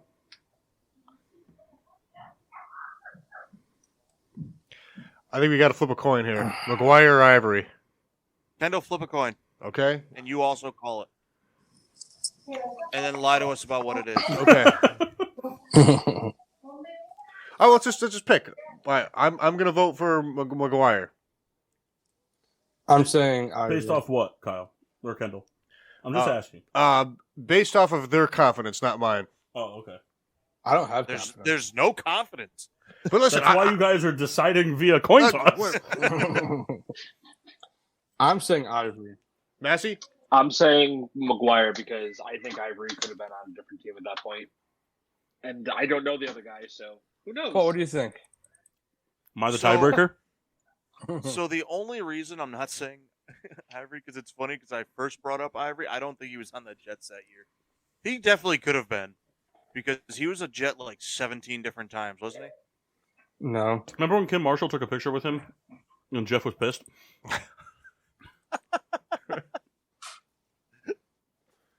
I wish I brought that up That's yesterday. very funny. I wish I brought that up yesterday. But why would I be thinking about Chris Ivory yesterday? We should call him. Let's get him on. Hey, you up? Do it via gamer tag. He's playing 2K right now. All right, I'm going McGuire. Did we ever figure? Did we say his first name? Elijah. So it's Oh, three. sorry. We said so we you also locked had in McGuire? Yeah. All right. Yeah. It was Chris Ivory. Nice. God damn it. No, guys. it was McGuire. Wow. Which one was it? It was McGuire. Good job, guys. Good job, Mock. Yeah, I didn't do shit. No, but good job, Mock, because you guys would have never got Elijah McGuire. Good without job him. agreeing with Ron. I tell you, I would have never gotten his first name, and I barely got his last name. All right, you guys ready for another one? Yeah. All right, the 1973. 2018 Buffalo Bills name all 5 players that caught a touchdown. For who? God. Buffalo Bills Bills. 2018, all 5 John Brown? players that Oh, had God. receiving touchdowns. John Brown. That's a good one. Would you like a freebie piece of information that has nothing to do with this at all? Sure. All right. This guy's not an answer. This is where Chris Ivory was in 2018. Elijah McGuire. Yep. Those AFC East running backs, they love to stay around. Man, listen to this lineup. Listen to some of these names. They had Logan Thomas and Charles Clay. Yeah, but Logan Thomas was a quarterback. He's a quarterback. It doesn't matter, though. They still had Logan Thomas. Oh, man. And they also had Terrell Pryor for part of the year. Should we say Charles Clay? That's probably one of the years he didn't play. That could have been any of the years. Nathan Peterman was also on this team. Oh, man, nobody caught a touchdown. I didn't say he started. I was just saying he was on this team. Well, he definitely started some games. You said this is 2018 as well? This would have been Josh Allen's rookie year, right? John Stephon Brown. Diggs wasn't there. John Brown. This would have been Josh Brown, Allen. Was Brown there yet, though? Because he was a Cardinal. He may not have been there yet. This He was there, This was true. this was Sam Darnold. This was Josh Allen's rookie year, right? They came out the same year. Allen and Darnold. Yes. I'm going John Brown. I I think he John was Brown. there. So are we locking in John Brown? We need one more guy. All right. Master's on the fence. Kendall, say yes. I'll say yes. Strike.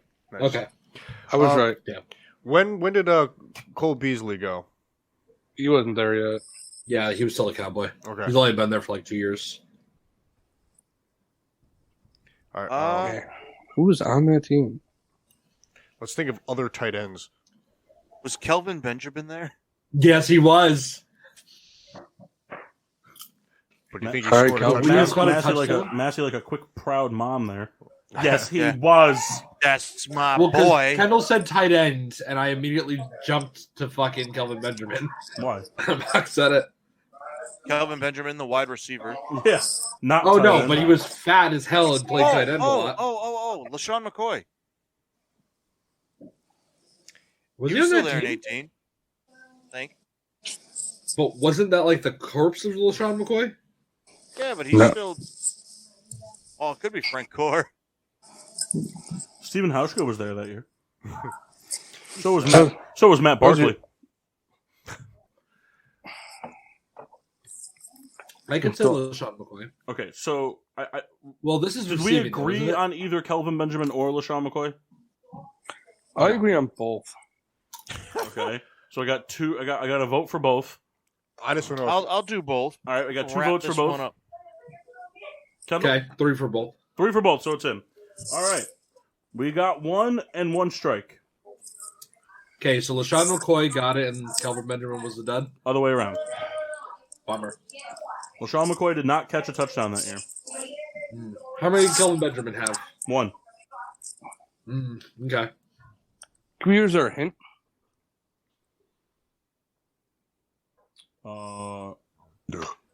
Yeah.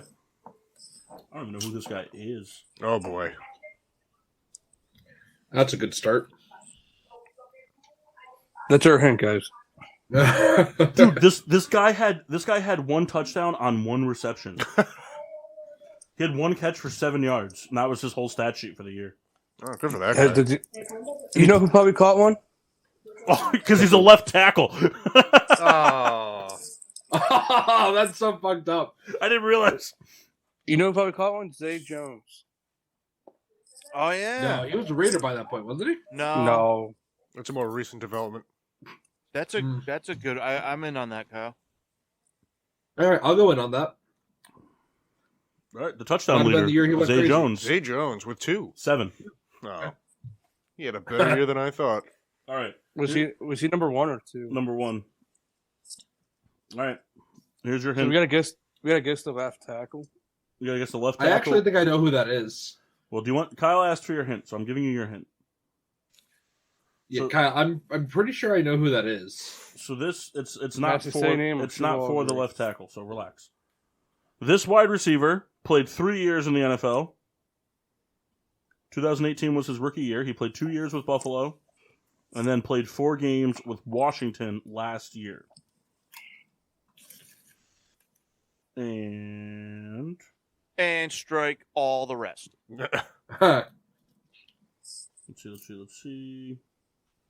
He Hey, wore where number was Chris 6. Craig? He wore number 16 as a Buffalo Bill and number 19 as a football team.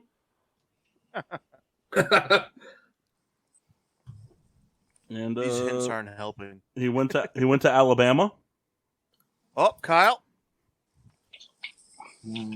That narrows it down to like half the league. Can you Well, tell us what should you round he know was this? drafted in? Huh? Can you tell us what round he was drafted in? Sure. He was drafted. Hold on. If you were to make up a player's name, it's definitely would be Brad Sims, right? No, it'd be Jamal Crabtree. Finding out. Undrafted. Fuck. Oh, so this guy he's actually on a team. Never mind. Only in the off season. He was in the off season. He was not drafted. Nice. Oh, okay. All right, 16 on the Bills, 19 So- on Washington. I'm pretty sure the left tackle for the Bills is Deion Dawkins. want to go Sure. draft. That's the best guess, so I'm with you. I'm on it. All right, you got it. Nice. Siri computer. Was pretty pissed that they ended up picking him. It's gonna be pretty amazing when we're gonna get that guy and not the actual receiver. So how many more do we need? 2. I'd like to guess Robert Loggia. One's a tight end that played. You guys want to one- say Charles Clay? Go ahead if you Don't want. want to. I was going to give you a free hint, but I'm not going to. All right, say the free hint. He played 1 year in Buffalo and then 4 games in Philly. Definitely not Charles Clay, Uh, because that guy played for a long time at a pretty adequate level. His middle name is Isaiah LeBron.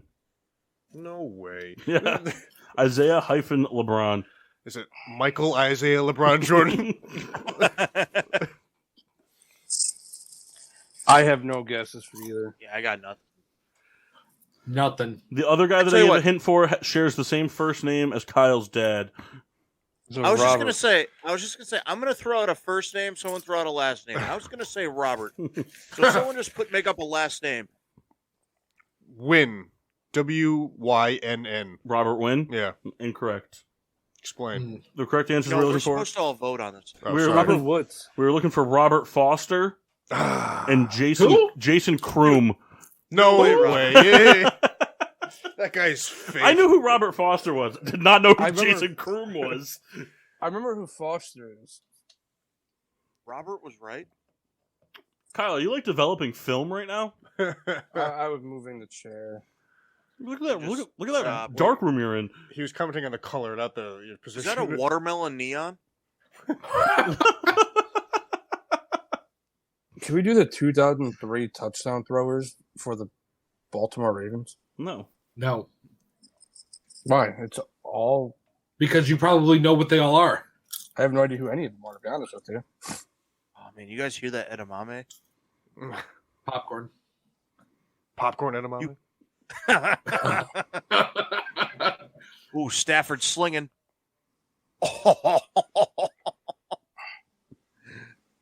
That was a nice play. Hit him! Hit him! Yes! Jesus Christmas! I thought Sorry. I fucking was the problem here.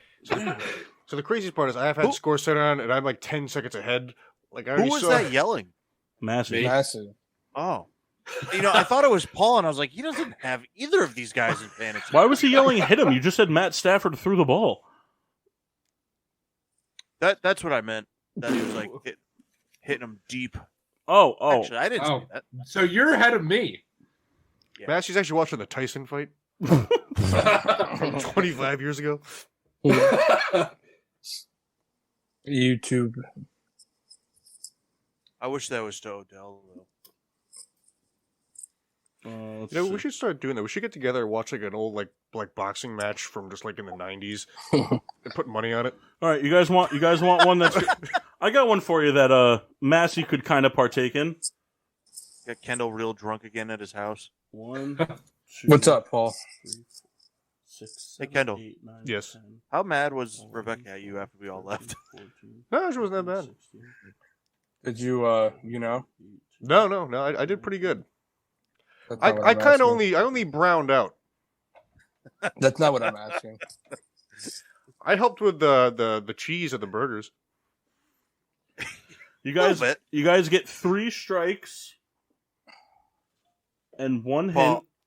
Paul, I wish you watched Kendall put the mustard on your hot dog. Dude, it's like he put a whole bottle on it. And, I and watched there was it none. happen. There was none on the hot dog. It was only on the bread. Yeah, it's the best part.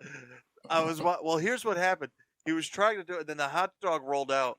So I watched him get pissed, just cover the bun, and then grab it with his hand. And put the hot You dog barehanded my wiener. I did. It had to be. I stood at the couch. I was like, "That's fucking hilarious." All right, guys. I'm only giving you 3 strikes and 1 hint. You have 22 players to guess. Oh man. Name every player on the 2019 New York Yankees that hit a home run. Okay. All right, Aaron Judge. And that's it. That's all we got. Nope. I need full. Everyone's got to vote on it. Aaron Judge. Yeah, Aaron Judge. Okay. Giancarlo Stanton. Yep.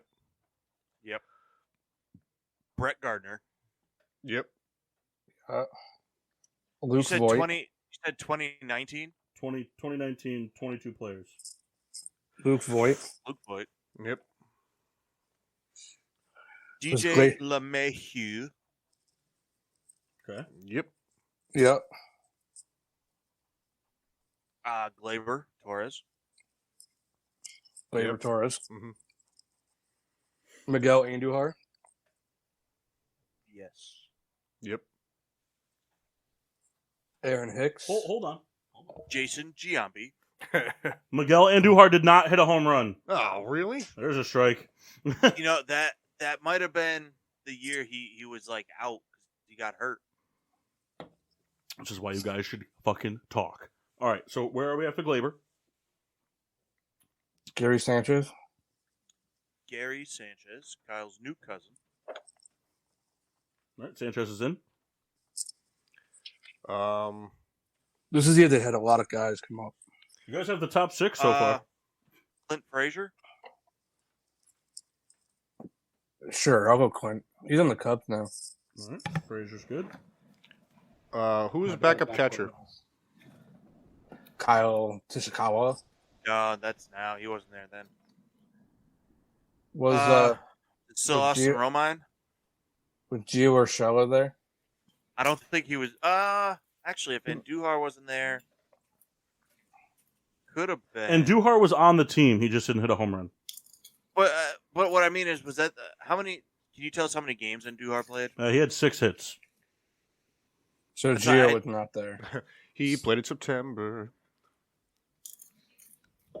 And Duhar It's only a had top- 6 hits that year. But that's what I think that was it because Andujar got hurt because I think 18 was his rookie year. Yeah, he played. Because what? He played Yeah. 12 games. Yeah, because he got hurt, so it could be Urshela. You want to go Gio? Because I'm trying. I mean, who else would they have had to play third before him? Todd Frazier. No, not in 19. Listen, he was back with the Mets at that point. You want to go Gio? Hold on. Who was that guy? Tyler Austin? There was him. There was Tyler Wade. He never hit a home run. I think Tyler Austin's one. Could be. It was a bad pick. Yeah, but I Tyler think he Austin. did. What about other like corner Are we outfielders? confirming Austin? Yeah, I mean, I don't think I know who that is. So I'm good with it. strike 2. Was that not his name? No, that was his name. Nice. But there was the two Tyler. One of them was the one that fought Joe Kelly. I think that was him. Tyler Wade was there. That he could have had one. But did we already say Aaron Hicks? I said his name. I don't think we agreed to it. Did we say him, Paul? Who? Aaron Hicks? No. Aaron Hicks. Aaron Hicks. Okay. Was Tauchman there? No. Greg Bird. Oh yeah, Nah, was he there? he DH'd. 19. He may have already been gone. I think he was exiled at that point. I think Mike Tuckman. How many do we have, Paul? 5. 1, 2, 3, 4, 5, 6, 7, 8, 9. See, there's probably a lot of guys who hit like 1 or 2, like bench pieces. I think that was the year they had like 100 guys come up. There are 8 of the 22 have less than 10 home runs, and you've already named one of them. And I think it's So 19. it was Giancarlo Stanton. 19, I think, was the year they got freaking murdered by injuries. I'm telling you, Tuckman. So yeah, we could say, and even Gio, because Gio came up from the AAA team. I know, like they traded for him. So are we saying I'm going- Talkman? Yeah, Okay, he's on the list. I'd say Gio. Gio. Sandy Urshela? Yeah. He's on the list. You just made the list. Who else was part of that shit squad? Well, no, that was the thing. Like, they were all hurt, and then they were, like, good. Just so you know, Urshela and Trotman were both in the top 10. Oh. There's 2 guys from the top 10 you haven't named yet. And then the rest is, like, the middle and bottom.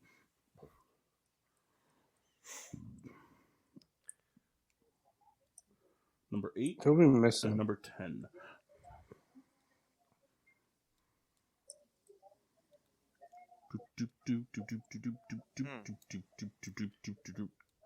Kendall, you haven't like contributed anything to this. You know baseball. Yeah, but this I year, think who the backup catcher would. Massey should also be contributing some Mock. because he's a Didi Yankees fan. Gregorius. In 19? Yeah, he didn't sign with the Phillies until I 20. said twice. I didn't know what we were guessing. I didn't hear you say that once. Everybody that So, hit a yeah, home it would- run in it would be 2019 for the Yankees Didi. It would be Didi. on the list. Can I call Ashley up here? Nope. Bummer. That's just like using Google. No. All right, guys, you're up to 12. 12 with 2 strikes. did Gardner go down? Everybody went Gardner, down. we already said Gardner, didn't we? No, I know that, but I'm trying to think who would have been like the replacement outfield. Quinn Frazier. We already said him.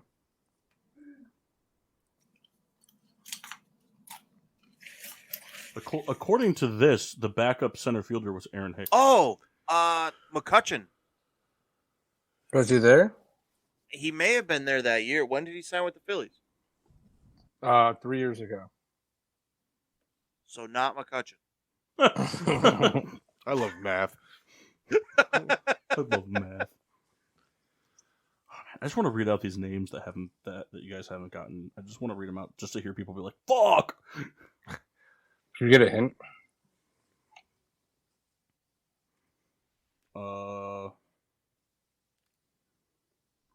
Sure. The last guy on this list, super injury prone infielder, middle infielder. Oh, what about Troy Toulitzki?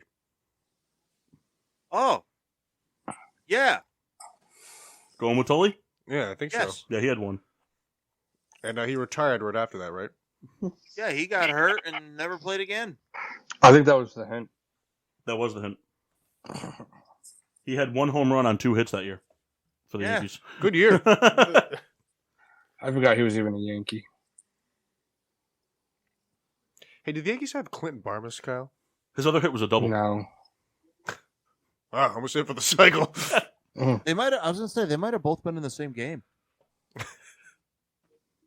Against the Blue Jays. I'm out of names.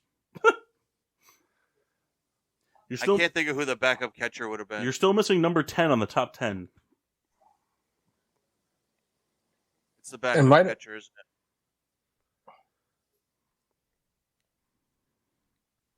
Romine wasn't there still. Just throw out a name. You have 2 strikes. Worst case scenario, you get it wrong, and we give you the answers. So if presumably Gary Sanchez went down, who would been? What about like did you have McCann more than once? Who, James? Ryan McCann? Ryan McCann. I think he was in the Braves again. Or the Astros. Didn't James Paxton play some catcher? Uh,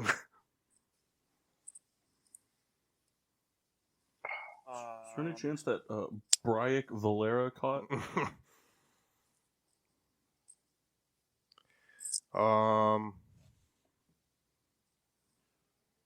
I can't even think of like another name to guess.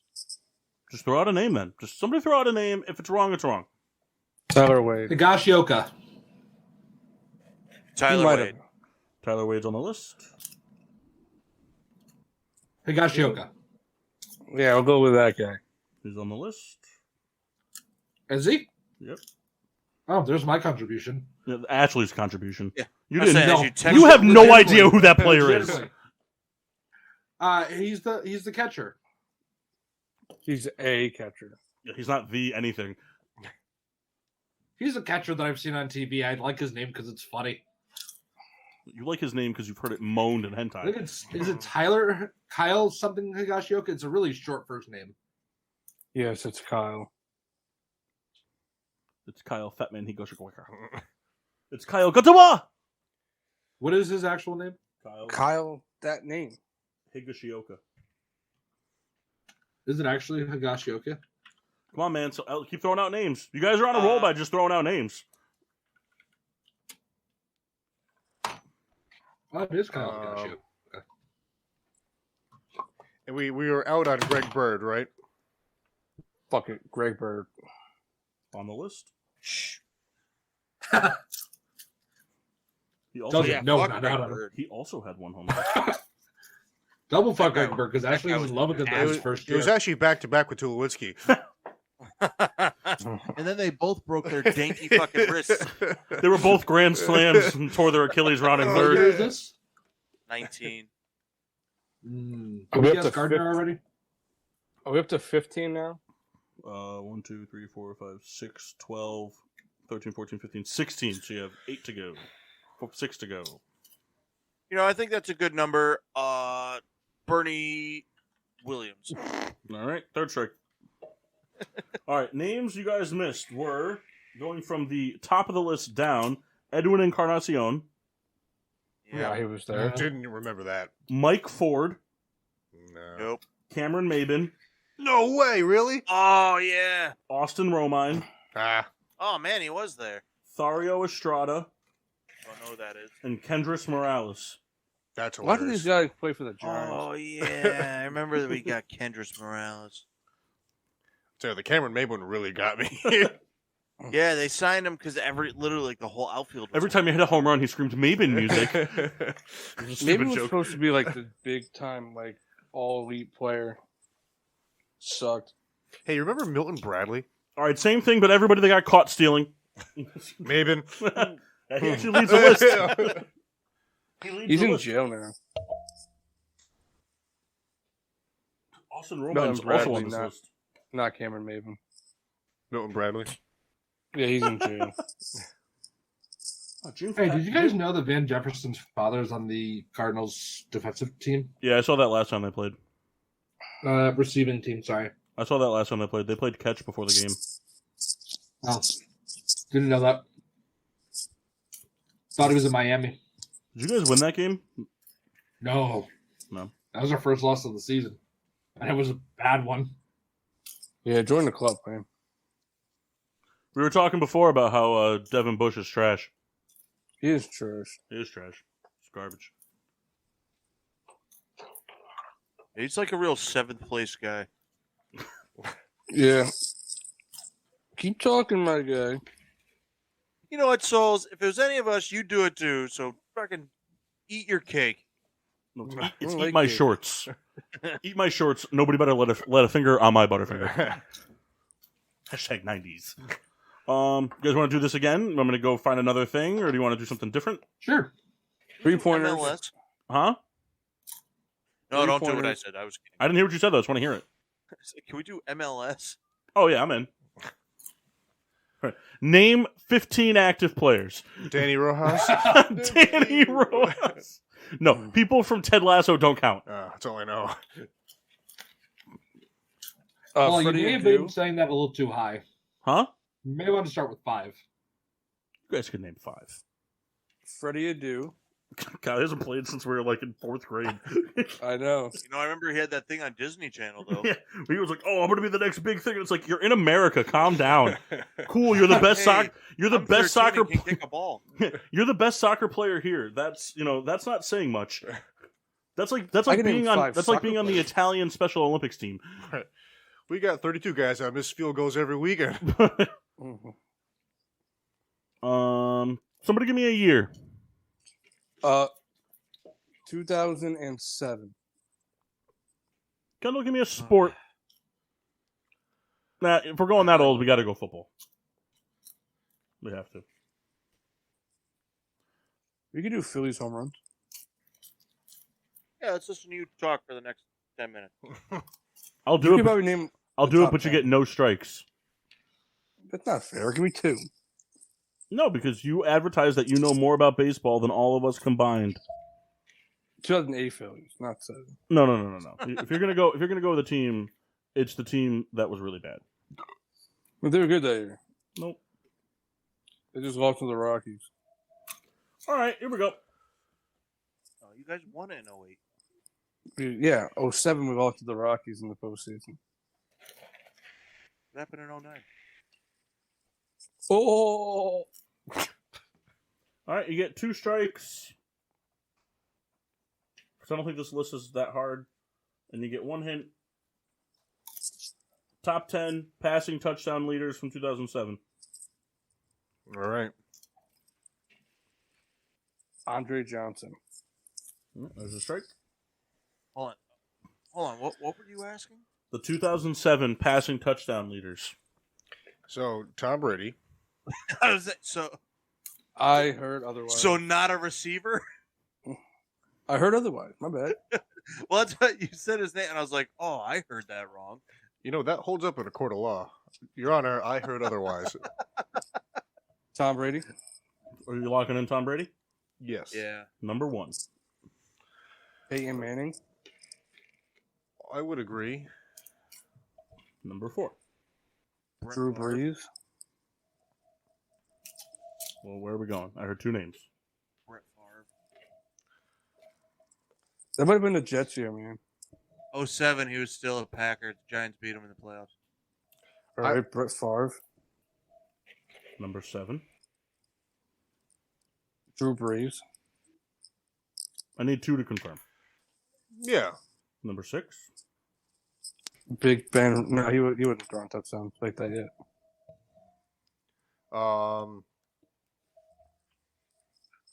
Who did we say was 10? Did you already tell us who number 10 was? No. You got Who was one. number 10? You got 1, 4, 6, and 7. Was Eli there yet? Eli, well, that was the year the Giants won the Super Bowl. Phillip Rivers. Yeah, I'd say Phillip Rivers. Yeah. Strike 1. Damn. Could be Romo. Are you sure it wasn't Bledsoe still? Actually, yeah, it wasn't Romo. It was 07. Quincy Carter. Oh no! Wait a minute. Here's 07. Yeah. That metal noise? Yeah. The 2007 season was when crazy. Romo took over. Because he threw a pick in the end zone against.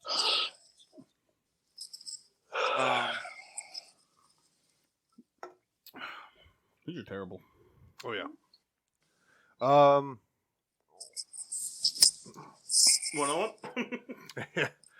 What about like a Byron Leftwich?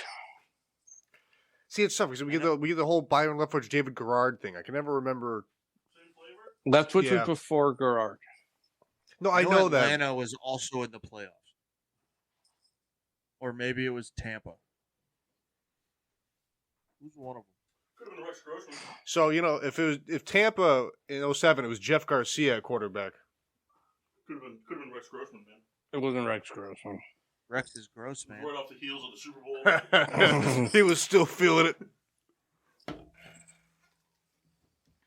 Carson Palmer? Was he a Bengal? I don't know. I don't want to say Carson Palmer. I just love the confidence and then just like, I'm out, never mind. Kurt Warner? He might have been a Bengal. What? No, that was the year that he led the Giants to the Super Bowl, and Eli just got lucky in that game. Was Kurt Warner on the Cardinals already? No, I don't think so. Well, what team did he play for in 07? He still wasn't a Giant. Ooh, the watermelon ones are real bad. Yeah, it's real bad.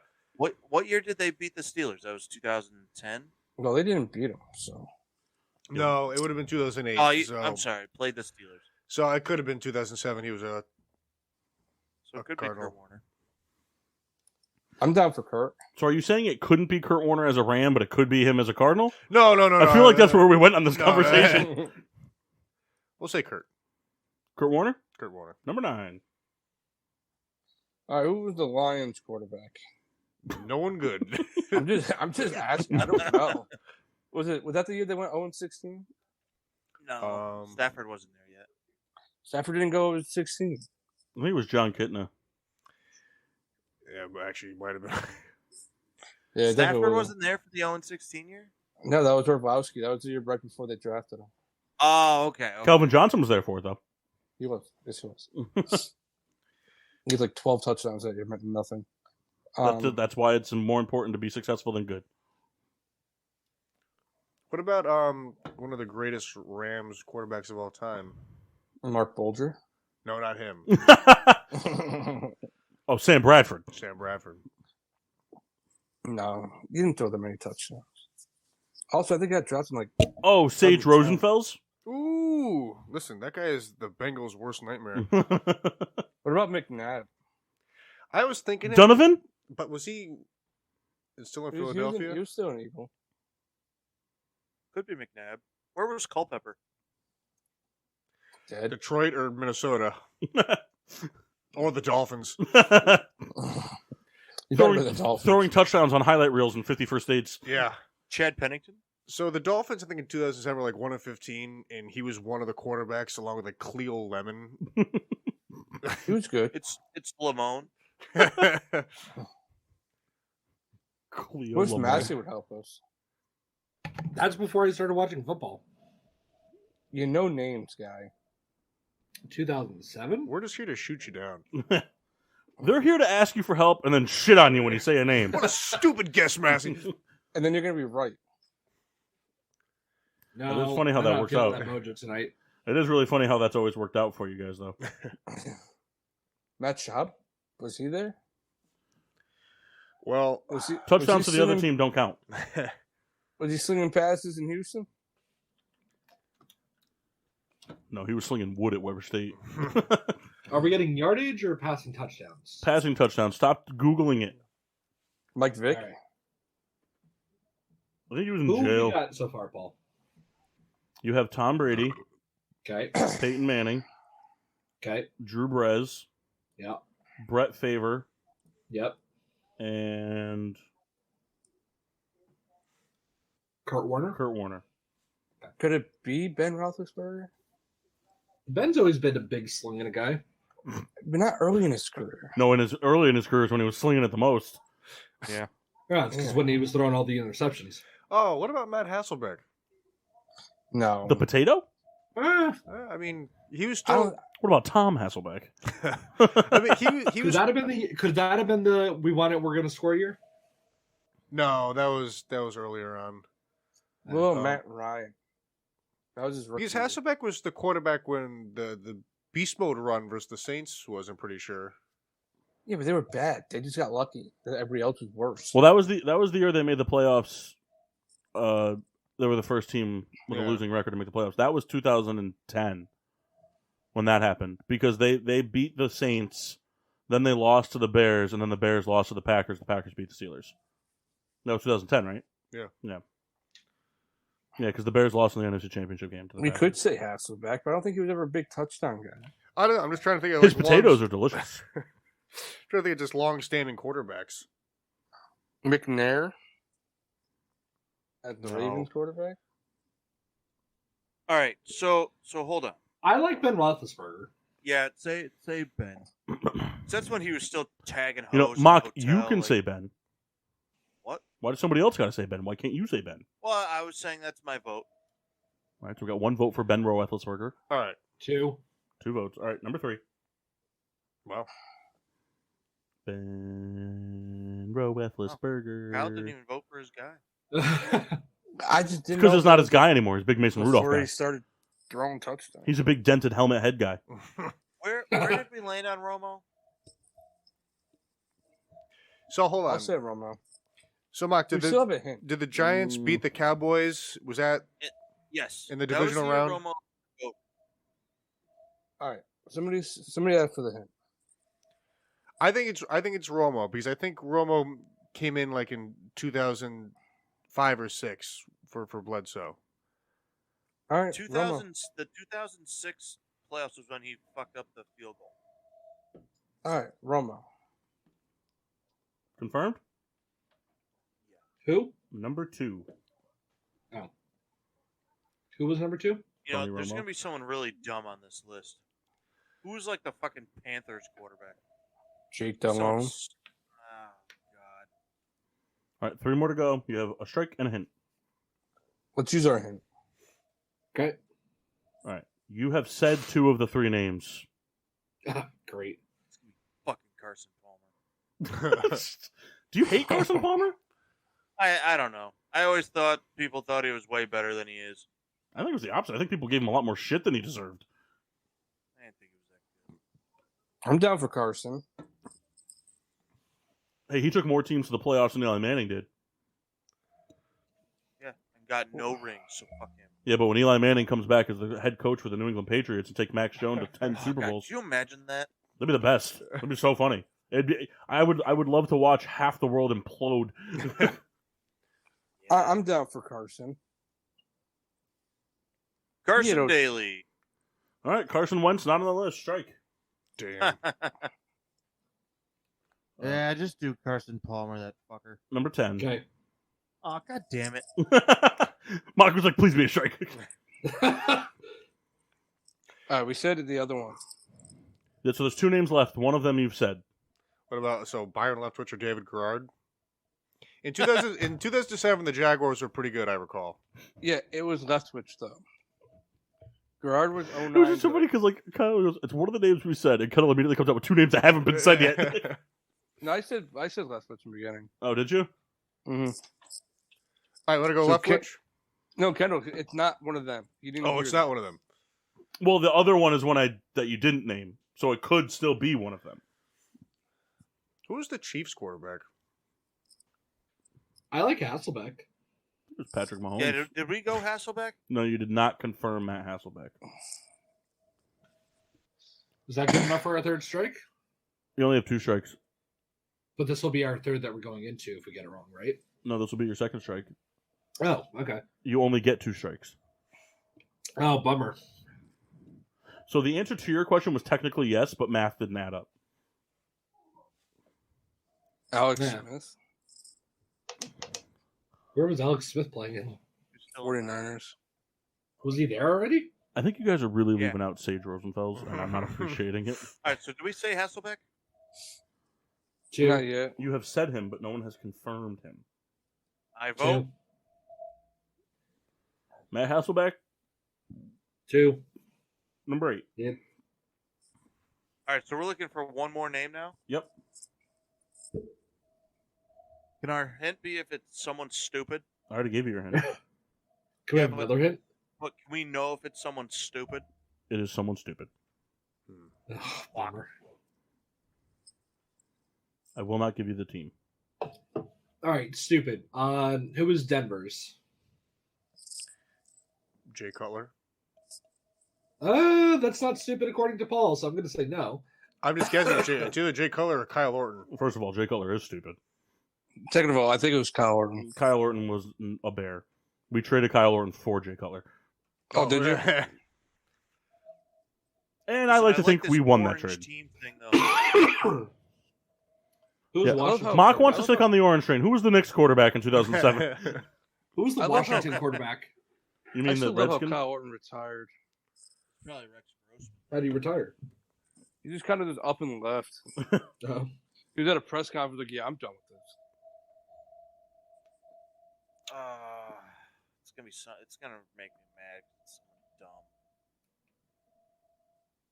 So I'm pretty sure it's not going to be a Dolphins quarterback. It's not going to be a Raiders quarterback. Can you name the Raiders quarterback at the time? Who would have been on the Cleveland Browns? I don't know. Think of this song. I'm sure there's 4. Somebody not on the list. Think of the song. Kyle goes, I don't know. Think of the song. Somewhere in there. That's very funny. Charlie Fry. Well, 2007 was this the Peyton Hillis year? They didn't have a quarterback. Who was the Jeff Garcia? Was he Tampa. playing there then? Tampa Bay. We said his Kyle's name. cousin. We said his name. Ramon?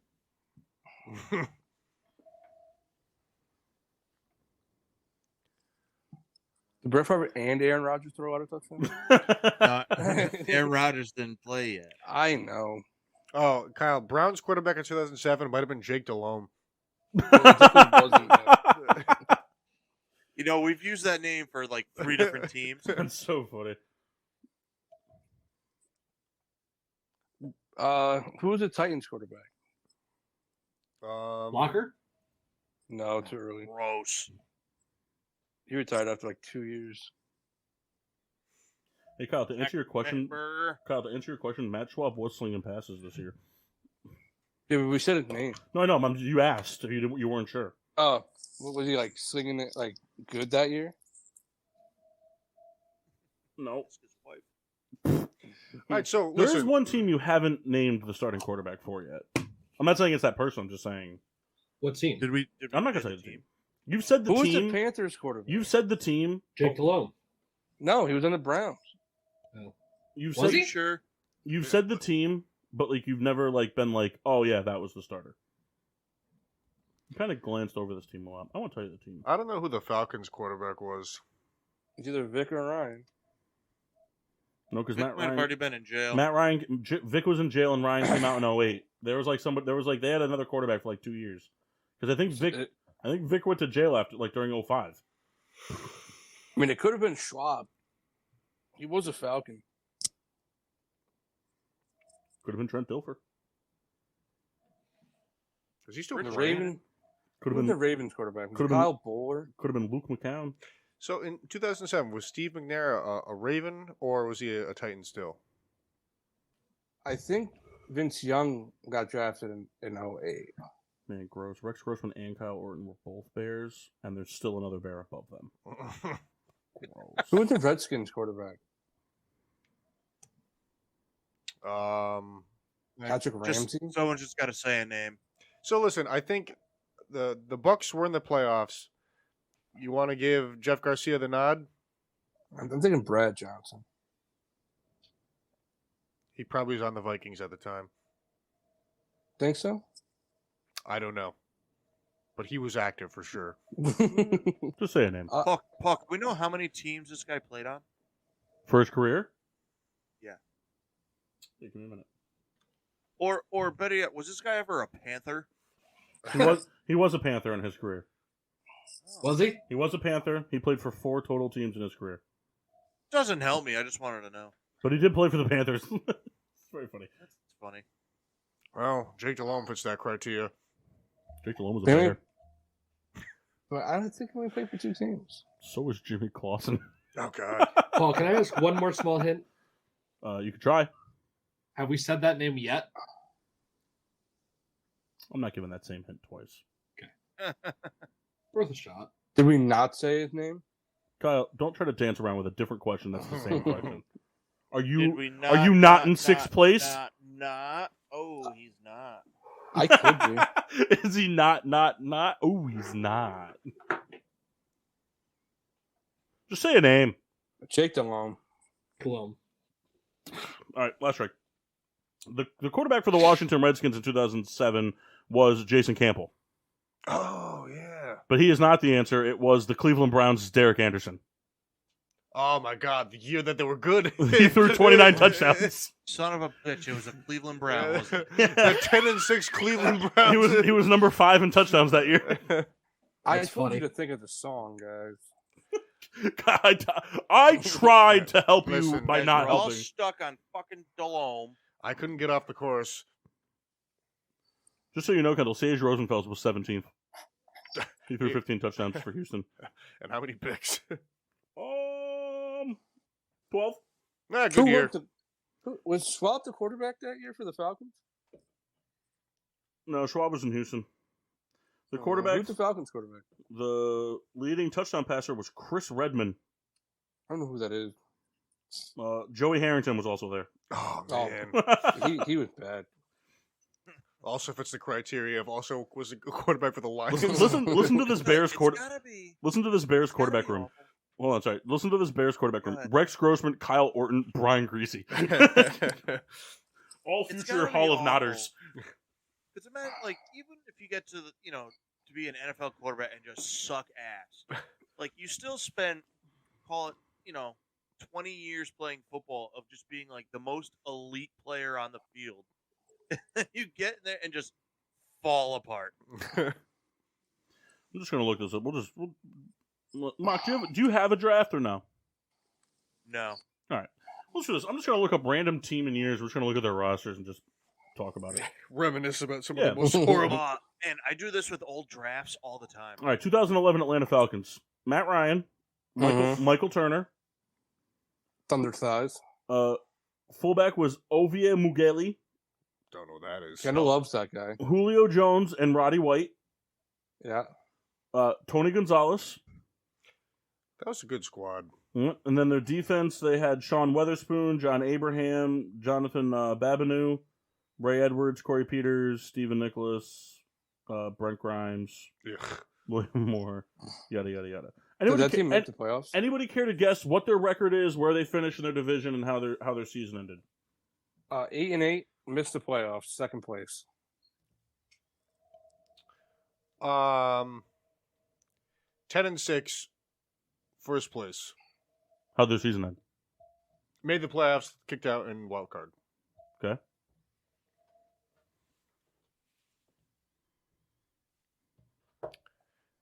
Other guys have any guesses? Yeah. This is for GSWD points. You get a point you get 2 points if you get the record right, a point if you get the prediction right, and a point if you get how their season ended correctly. James Conner just scored again. That's not what I asked though. What was the record? Where did they finish in the division? And how did their season end? Who? The 2011 Atlanta Falcons. The team we just talked about. All right, 2011. So the way to answer that is like how their season ended. If you think they made the playoffs, like where did they get bounced? And then if you don't think they made the playoffs, then the answer would just be like they just didn't make the playoffs. So like you would get like that point for that. You know what I mean? They made the playoffs and lost in the divisional round. What was the record? 10-6. And what was their seeding in their division? Second. Kind of sounds familiar. Massey? Any guesses? 2011 Yep. wild card. You think they lost in the wild card round? Yeah. What was the record? 10-6.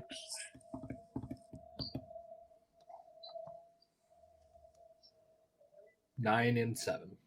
Okay, and were they first, second, third, or fourth in their division? Second. Okay. All right, Massey got 2, Kendall got 2, Mock got 1, Souls got nothing. They were 10. Nice. They were 10-6, second in their division. Lost 24-2 to the Giants in the wild card round. Scored a safety. I had 2. Nothing else. Wow, I don't remember that. I had 2. You said they lost in the divisional. Yeah, but I said they were 10-6 and second in their division. I don't think you did. Yes, I did. also said second in the division. I don't think you did, Mac. You did, Mock. Listen back to the audio. I know that I did. Listen back to the audio. Let me know. I said 8-8, second in the division. Oh, the tape is all screwed up. What are we doing? It's stuck in the VCR. Stuck in the VCR. All right, let's see. Kendall, give me a year. 2014. Okay.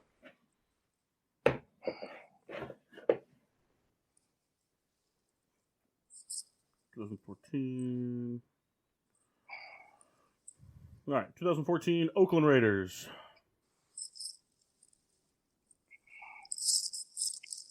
Let's see.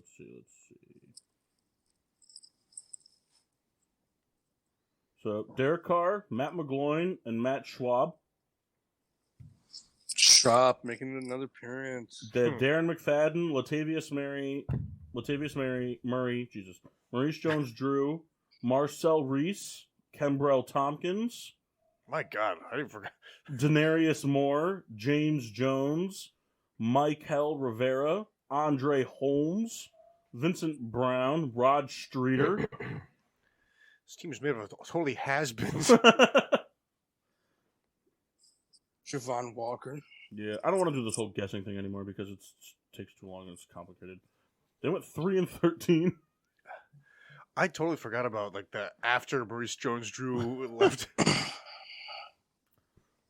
You know, I didn't realize how long Derek Carr's been in the league for. Well, the Raiders have been so tough because like they're good for a while, then they're bad for a long time. They've been good in a while, though. Let's look up the 1999 New York Jets. Ah, yes. I was hoping you would do the Chad Pennington Jets. The old Dolphins logo. They finished 7-8.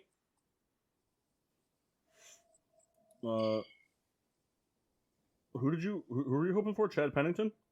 Yeah, the Chad Pennington Jets. Maria, yeah. Let's see. Passing. Oh, Chad Pennington wasn't there. They're Testaverde. He also didn't play. Really? Yeah, it was Ray Lucas and Rick Meyer.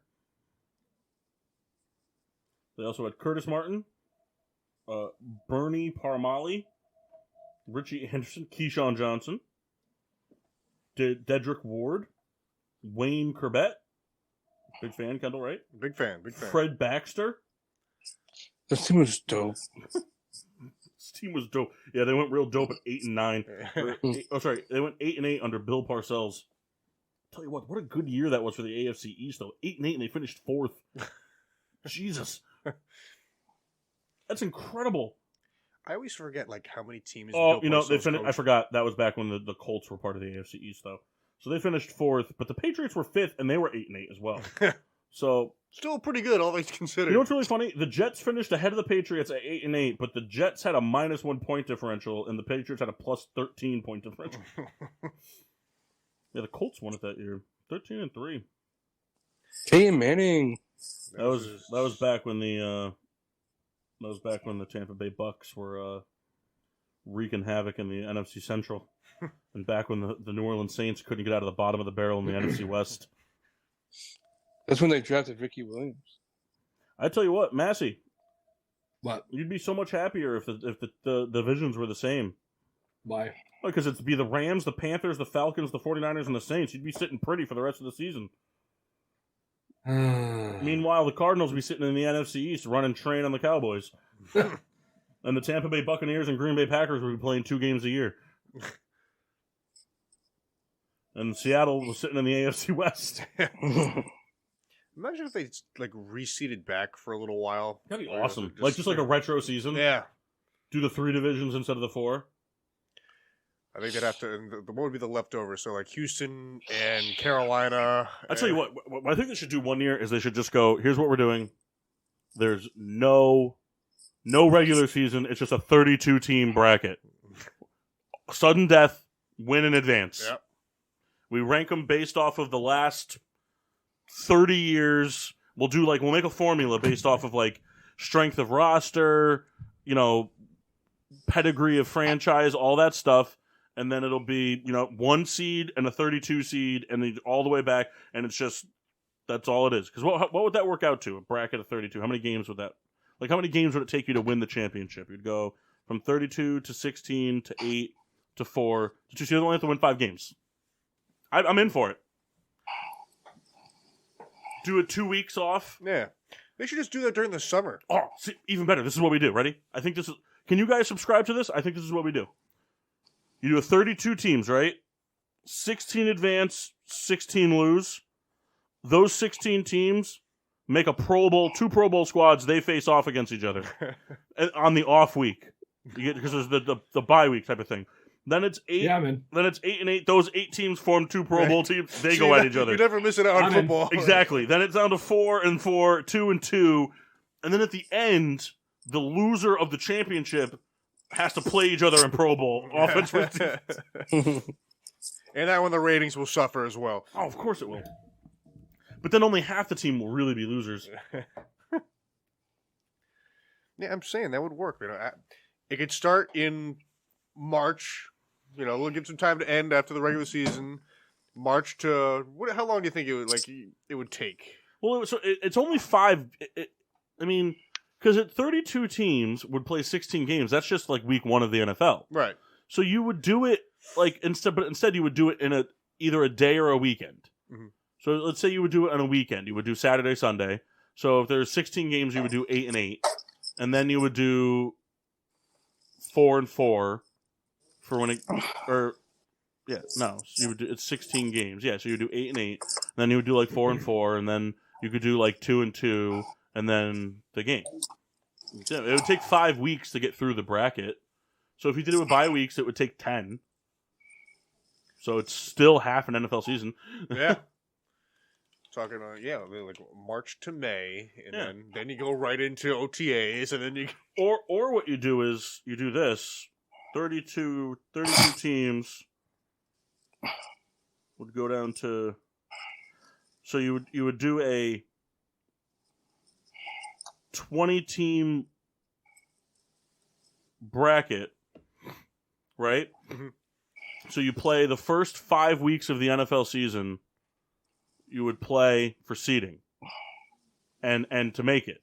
So you go 0-5, you don't make it. Go 5-0, your chances are great, whatever. And then from there, it's all based off strength of schedule and whatever, like something like that. Because there wouldn't be divisions, obviously, right?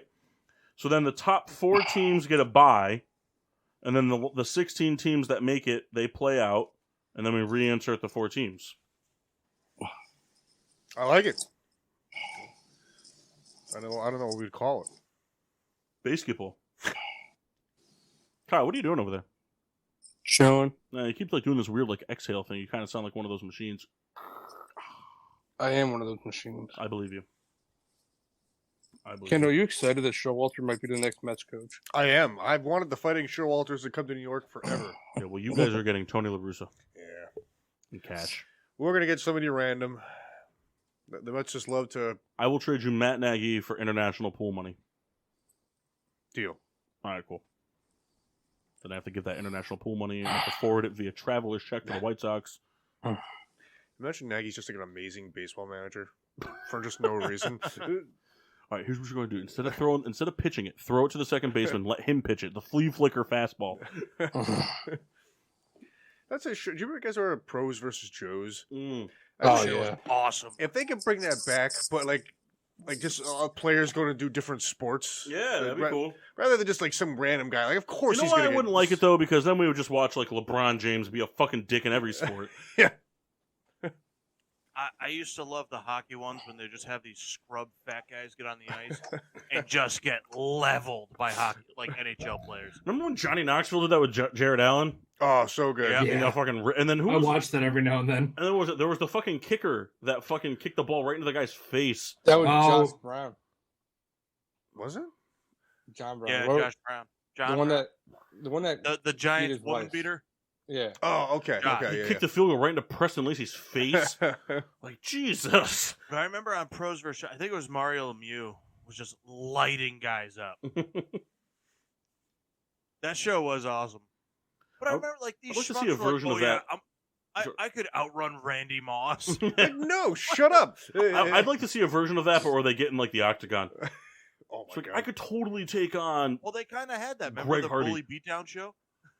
Yeah, but I'm talking just Greg Hardy versus some Joe, no rules. And Greg Hardy would do it. Yeah, because he wants to legally murder. He's 5-2 in UFC. Is he still fighting? I thought he stopped.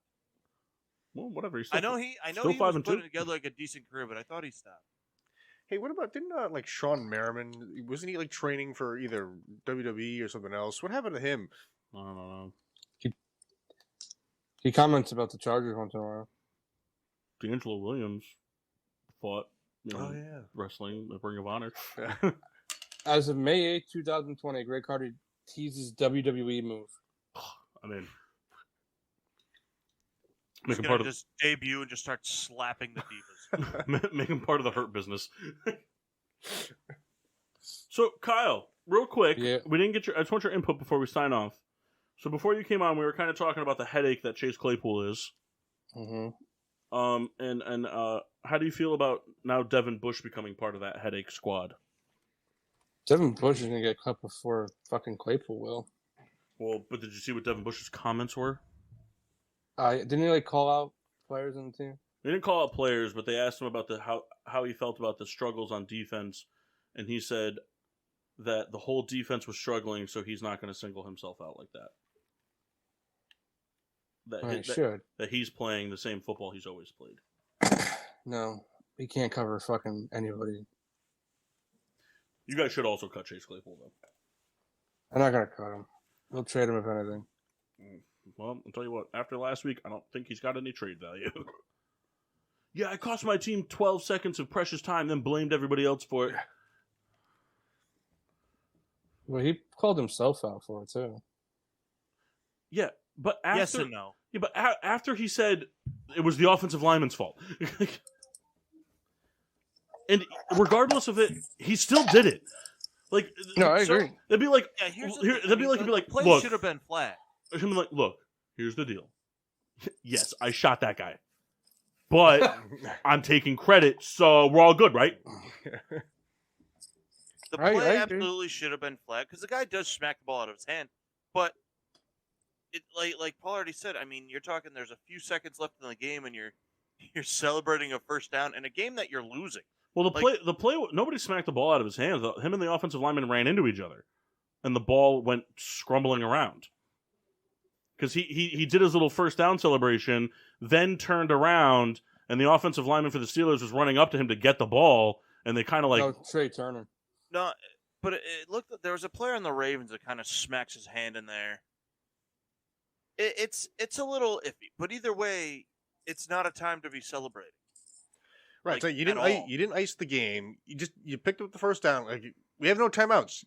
Get to the line of scrimmage. He sucks. Yeah, it's very irritating. He sucks. But, it's in summary, it's once again, for Pittsburgh, it's the years the offense is good, the defense is not good, and vice versa. Well, this year they're both bad. Well, I guess you got what you wanted. I guess Steelers defense just hurt. I would lean that but Kyle, they're still bad. They're bad, but it's not because most of their starters aren't playing. This has been the same thing for years. Yeah, just next man up thing's not working for them. So who's not playing right now? Stephon Tuitt, Tyson Alualu. Okay, so whatever and whatever. That's not whatever. I mean, Stephon Tuitt's a top defensive lineman in the league. You're gonna say he's top 10 defensive lineman in the whole league? I am, and you can read a lot of articles that say he's up there. Are a lot of those articles going to be by the Pittsburgh Gazette? No, they're not. I was trying to think of the name of the magazine. I mean, I'll say Stephon Tuitt is above average. I'm not going to say he's top 10 defensive lineman in the league. A lot of people think he is. So you're saying that you have 2 of the top 10 defensive linemen in the league? Yeah. I don't subscribe to that. You don't have to. A lot of people think they do. And a lot of people think they don't. Whatever. But, 2 of the top run defensive guys.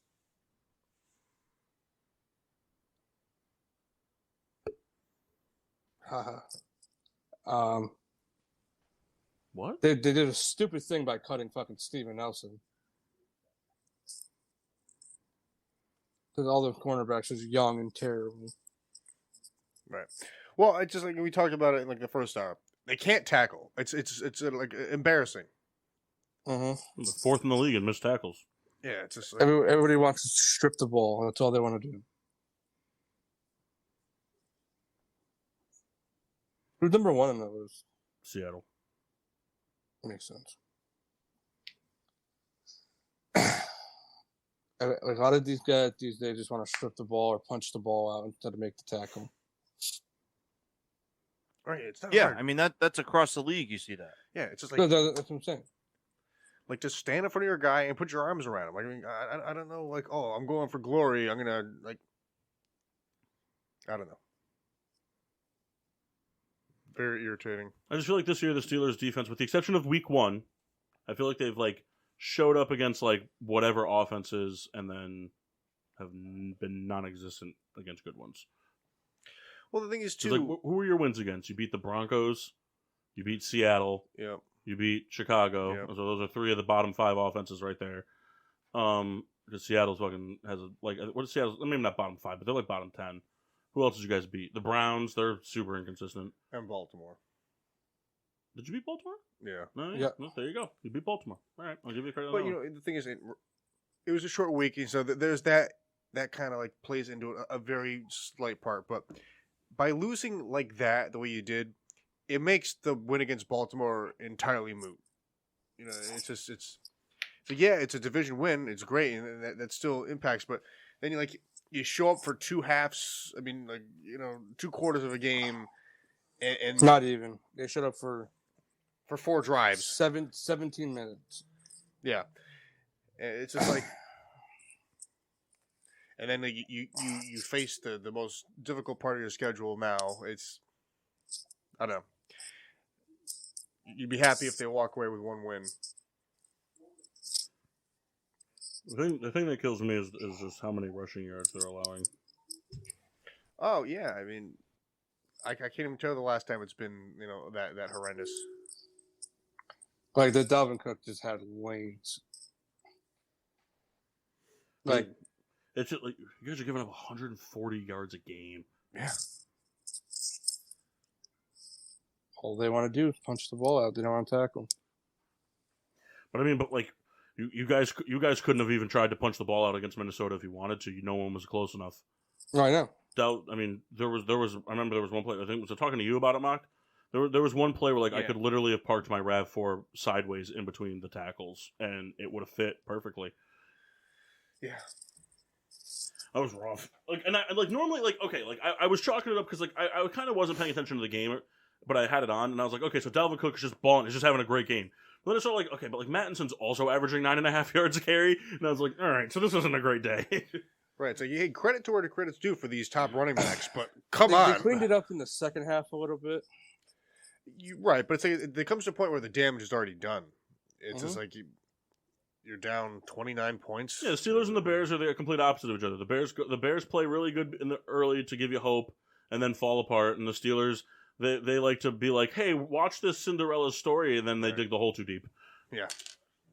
We're gonna give up 30 points, and then we're only gonna be able to score 27 because we fucked ourselves by letting up 30.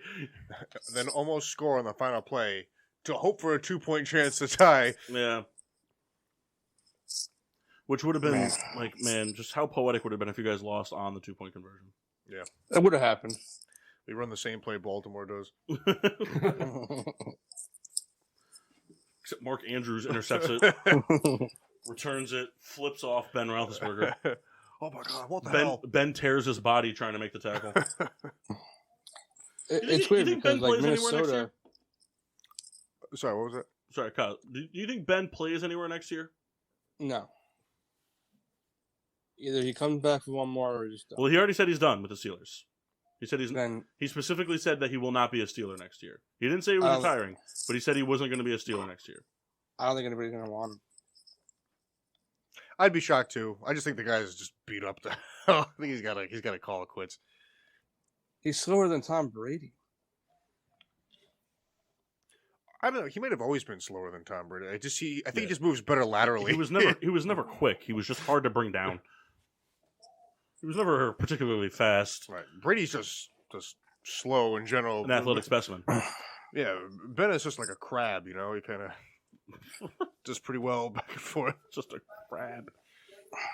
It's weird. I can't see anybody giving him a starting job, so I feel like I can't get myself to say, oh, he'll go somewhere where maybe he could compete and do the veteran thing, backup thing. I can't see him taking that role at this point in his career. I could see him taking that role if this was the third team he was on or something like that. You know what I mean? Yeah. Kind of like a successful traveler. But I don't know. I mean, this is kind of like the perfect swan song because he's playing it probably just slightly better than last year, but at least he's playing in front of fans. So no matter what happens, at least he kind of has the goodbye to a crowd, and he goes and molds Lamar Jackson as the backup into a 40,000 yard passer.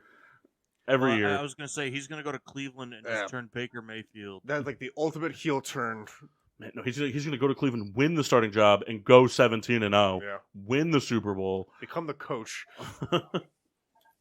Player coach. I wish I wasn't thinking football. He's going to become the player coach, legalize certain things. Could you imagine? I don't know. Steelers have a lot of money and a lot of picks this year, so it'll be interesting. That's the thing, though. Like, that's the thing about football for me.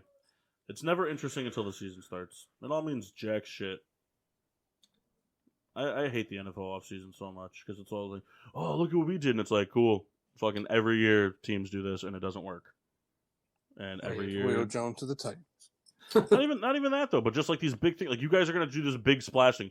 You're going to go out and you're going to make some big splash at a veteran quarterback. You're going to draft all these guys. Like, you're going to do this humongous, like, overhaul. But it's like, and everyone's going to treat it like it's the Steelers are the first team to have ever done this. And they're not. What's going to happen is they're not going to do any of that. They're going to keep the roster exactly the same and just draft guys. Probably.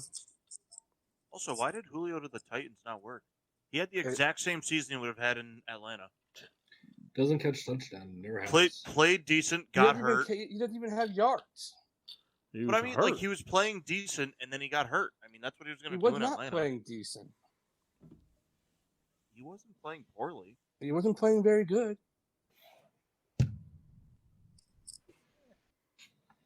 He wasn't. Neither was Tannehill. She's not that good. Yeah, and he came back last week and had 30 yards. Well, he was also the only, like, they were pretty much just like, hey, we'll still double you because you're Julio Jones. Yeah. Who the fuck else on this team's beating us? The answer was nobody. Bingo. Who'd they play? Jaguars. Who did you play? They win? Yeah, shut him out. 20-0. Oh, wow. What Who's is they this? playing next week? They'll lose. I don't know. James Robinson, though, he rushed Titans 6 play the times Steelers. for 4 yards. Nice. The Titans play the Did they? Steelers? Yeah. Oh, you said you... Kyle. They have such a hard schedule to close it out. I didn't say that. You did. You said they had a rough schedule to close it out. We got the Chiefs, the Titans, the Ravens, and the When do you play the Chiefs? week after the Titans. So then why'd you say them first? When do you play the Ravens? Last week. Yeah, but you already beat them, so that you can chalk that as a win. And the Browns. You beat the Browns. That's not a hard schedule. That's very 2-2able. Hey, I just want them to be 8-8. No, they can't be 8-8. So Yeah, they can. Well, they could be 8-8-1. yeah, but they won't be 8-8. They'll be 8-8-1. The Steelers would be the team that would get the first tie on the new regular season rules. Yep. They would do it. I hope they tie every year. I hope they hold like the record for like the most ties in a row. Always to start the season too. Well, imagine 0-1. to end the season for playoff implications. Oh, man. Like, man, if the Steelers win, they're in. If they lose, they're out. We're gonna tie. All right, let's take it to a coin toss. Imagine if that happened and you guys missed the playoffs on a coin toss. That's all you'd be hearing about from us forever. Well, Mock would never stop talking about it. Oh, 100%. Yeah. If what happened? If the Steelers missed the playoffs on a coin toss because they're tied. Oh, that would be very Are funny. you kidding me? Mock would be flipping a coin every time he saw him, like a 1920s gangster. Every time he saw Kyle, he'd be flipping the coin. He'd be sitting there flipping the coin and be like, "What's up, souls?" 7th place gets in. Not Heads in or fantasy. tails, buddy. He meant in fantasy. Yeah, no. All right, as long as you know. They just came up short. You're going to get knocked out in the first round. It's okay. Well, I don't care. I made it. Oh man, There's 3 wild card teams now. Yeah, where have you been? it's such a bummer. I need to beat Kendall in fantasy this week by 2 points. He's beating me by 2.2 points right now. Listen, you just wait. Christian Kirk is going to catch one more reception. He might. Not if James Conner rushes for a touchdown first. Man, I love James Conner so much. 31 rushing yards, has 32 points. Christian Kirk just caught a He's been pass. stopped in Did the he? backfield a lot. Oh, you're already beating me. Oh, hey, look. Christian Kirk just got a pass. It's hilarious. It was for negative yards, but he caught a pass. It was. That's unbelievable. Terrible. I'm gonna have to play. I'm gonna have to play Jeff. You're gonna play Mock Oh yeah, because you'll go up the thing. You fucking rat. You're a rat. You're a rat fuck. I know. Oh wait, no. It doesn't matter. Never mind. The points don't matter because I beat Mock. I needed to beat you in points if I lost to Mock. It doesn't matter. Mock, we're playing each other next week. Nice. Yeah. Do it all again. Hey, remember how I sat my team for you? Can you do that for me next week? Yeah, but then Kyle will just fix it. Nah, he won't this time. I'm willing to bet. Yeah, because now he's bitter. Kendall, Against you, I am. Kendall, how was your back east ice cream man? Very good. One of my favorite beers. Stole this on the way out. This actually didn't belong to me, making me a real rat. I bought it though. It does belong to me. My money. Are you is. sure? It is. Not Rebecca's money? No, I bought this. Souls, you would enjoy this if you ever get the chance to have it.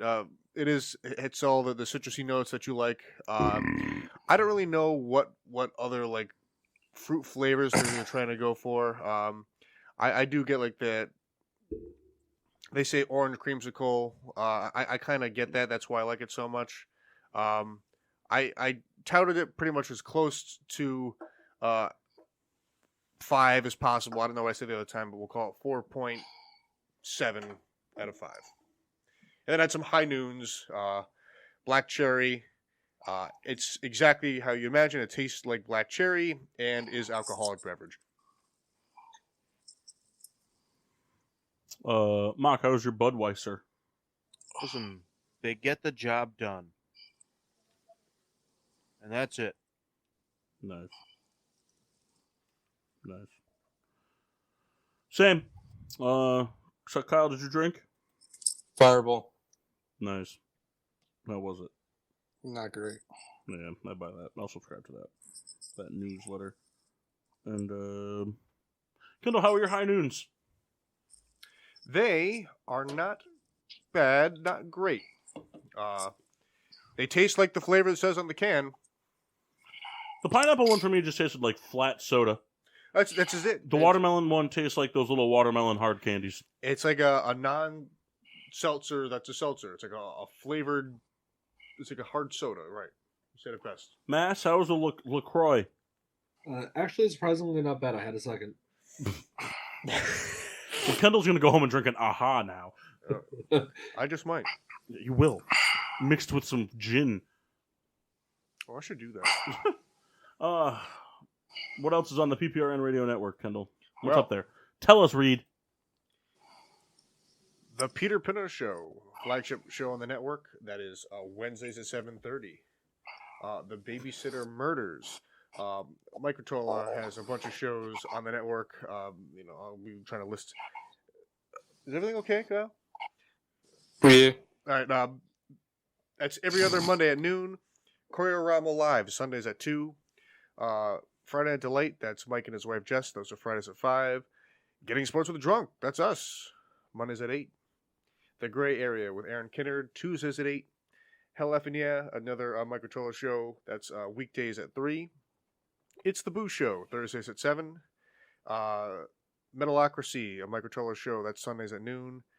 Every Saturday is a concert. We always play something different, none of a set genre. That's at 4 o'clock. Every Friday at 8 is a stand-up performance. Every other Saturday is mixtape. So I think the next one is going to be a big Christmas kind of bash, so stay tuned for that. Hey, Kendall. Yes? Christian Kirk just caught like a 40-yard bomb. Wow. Means nothing. Means nothing. Oh, never mind then. Hey, go Christian. He'll suck next week.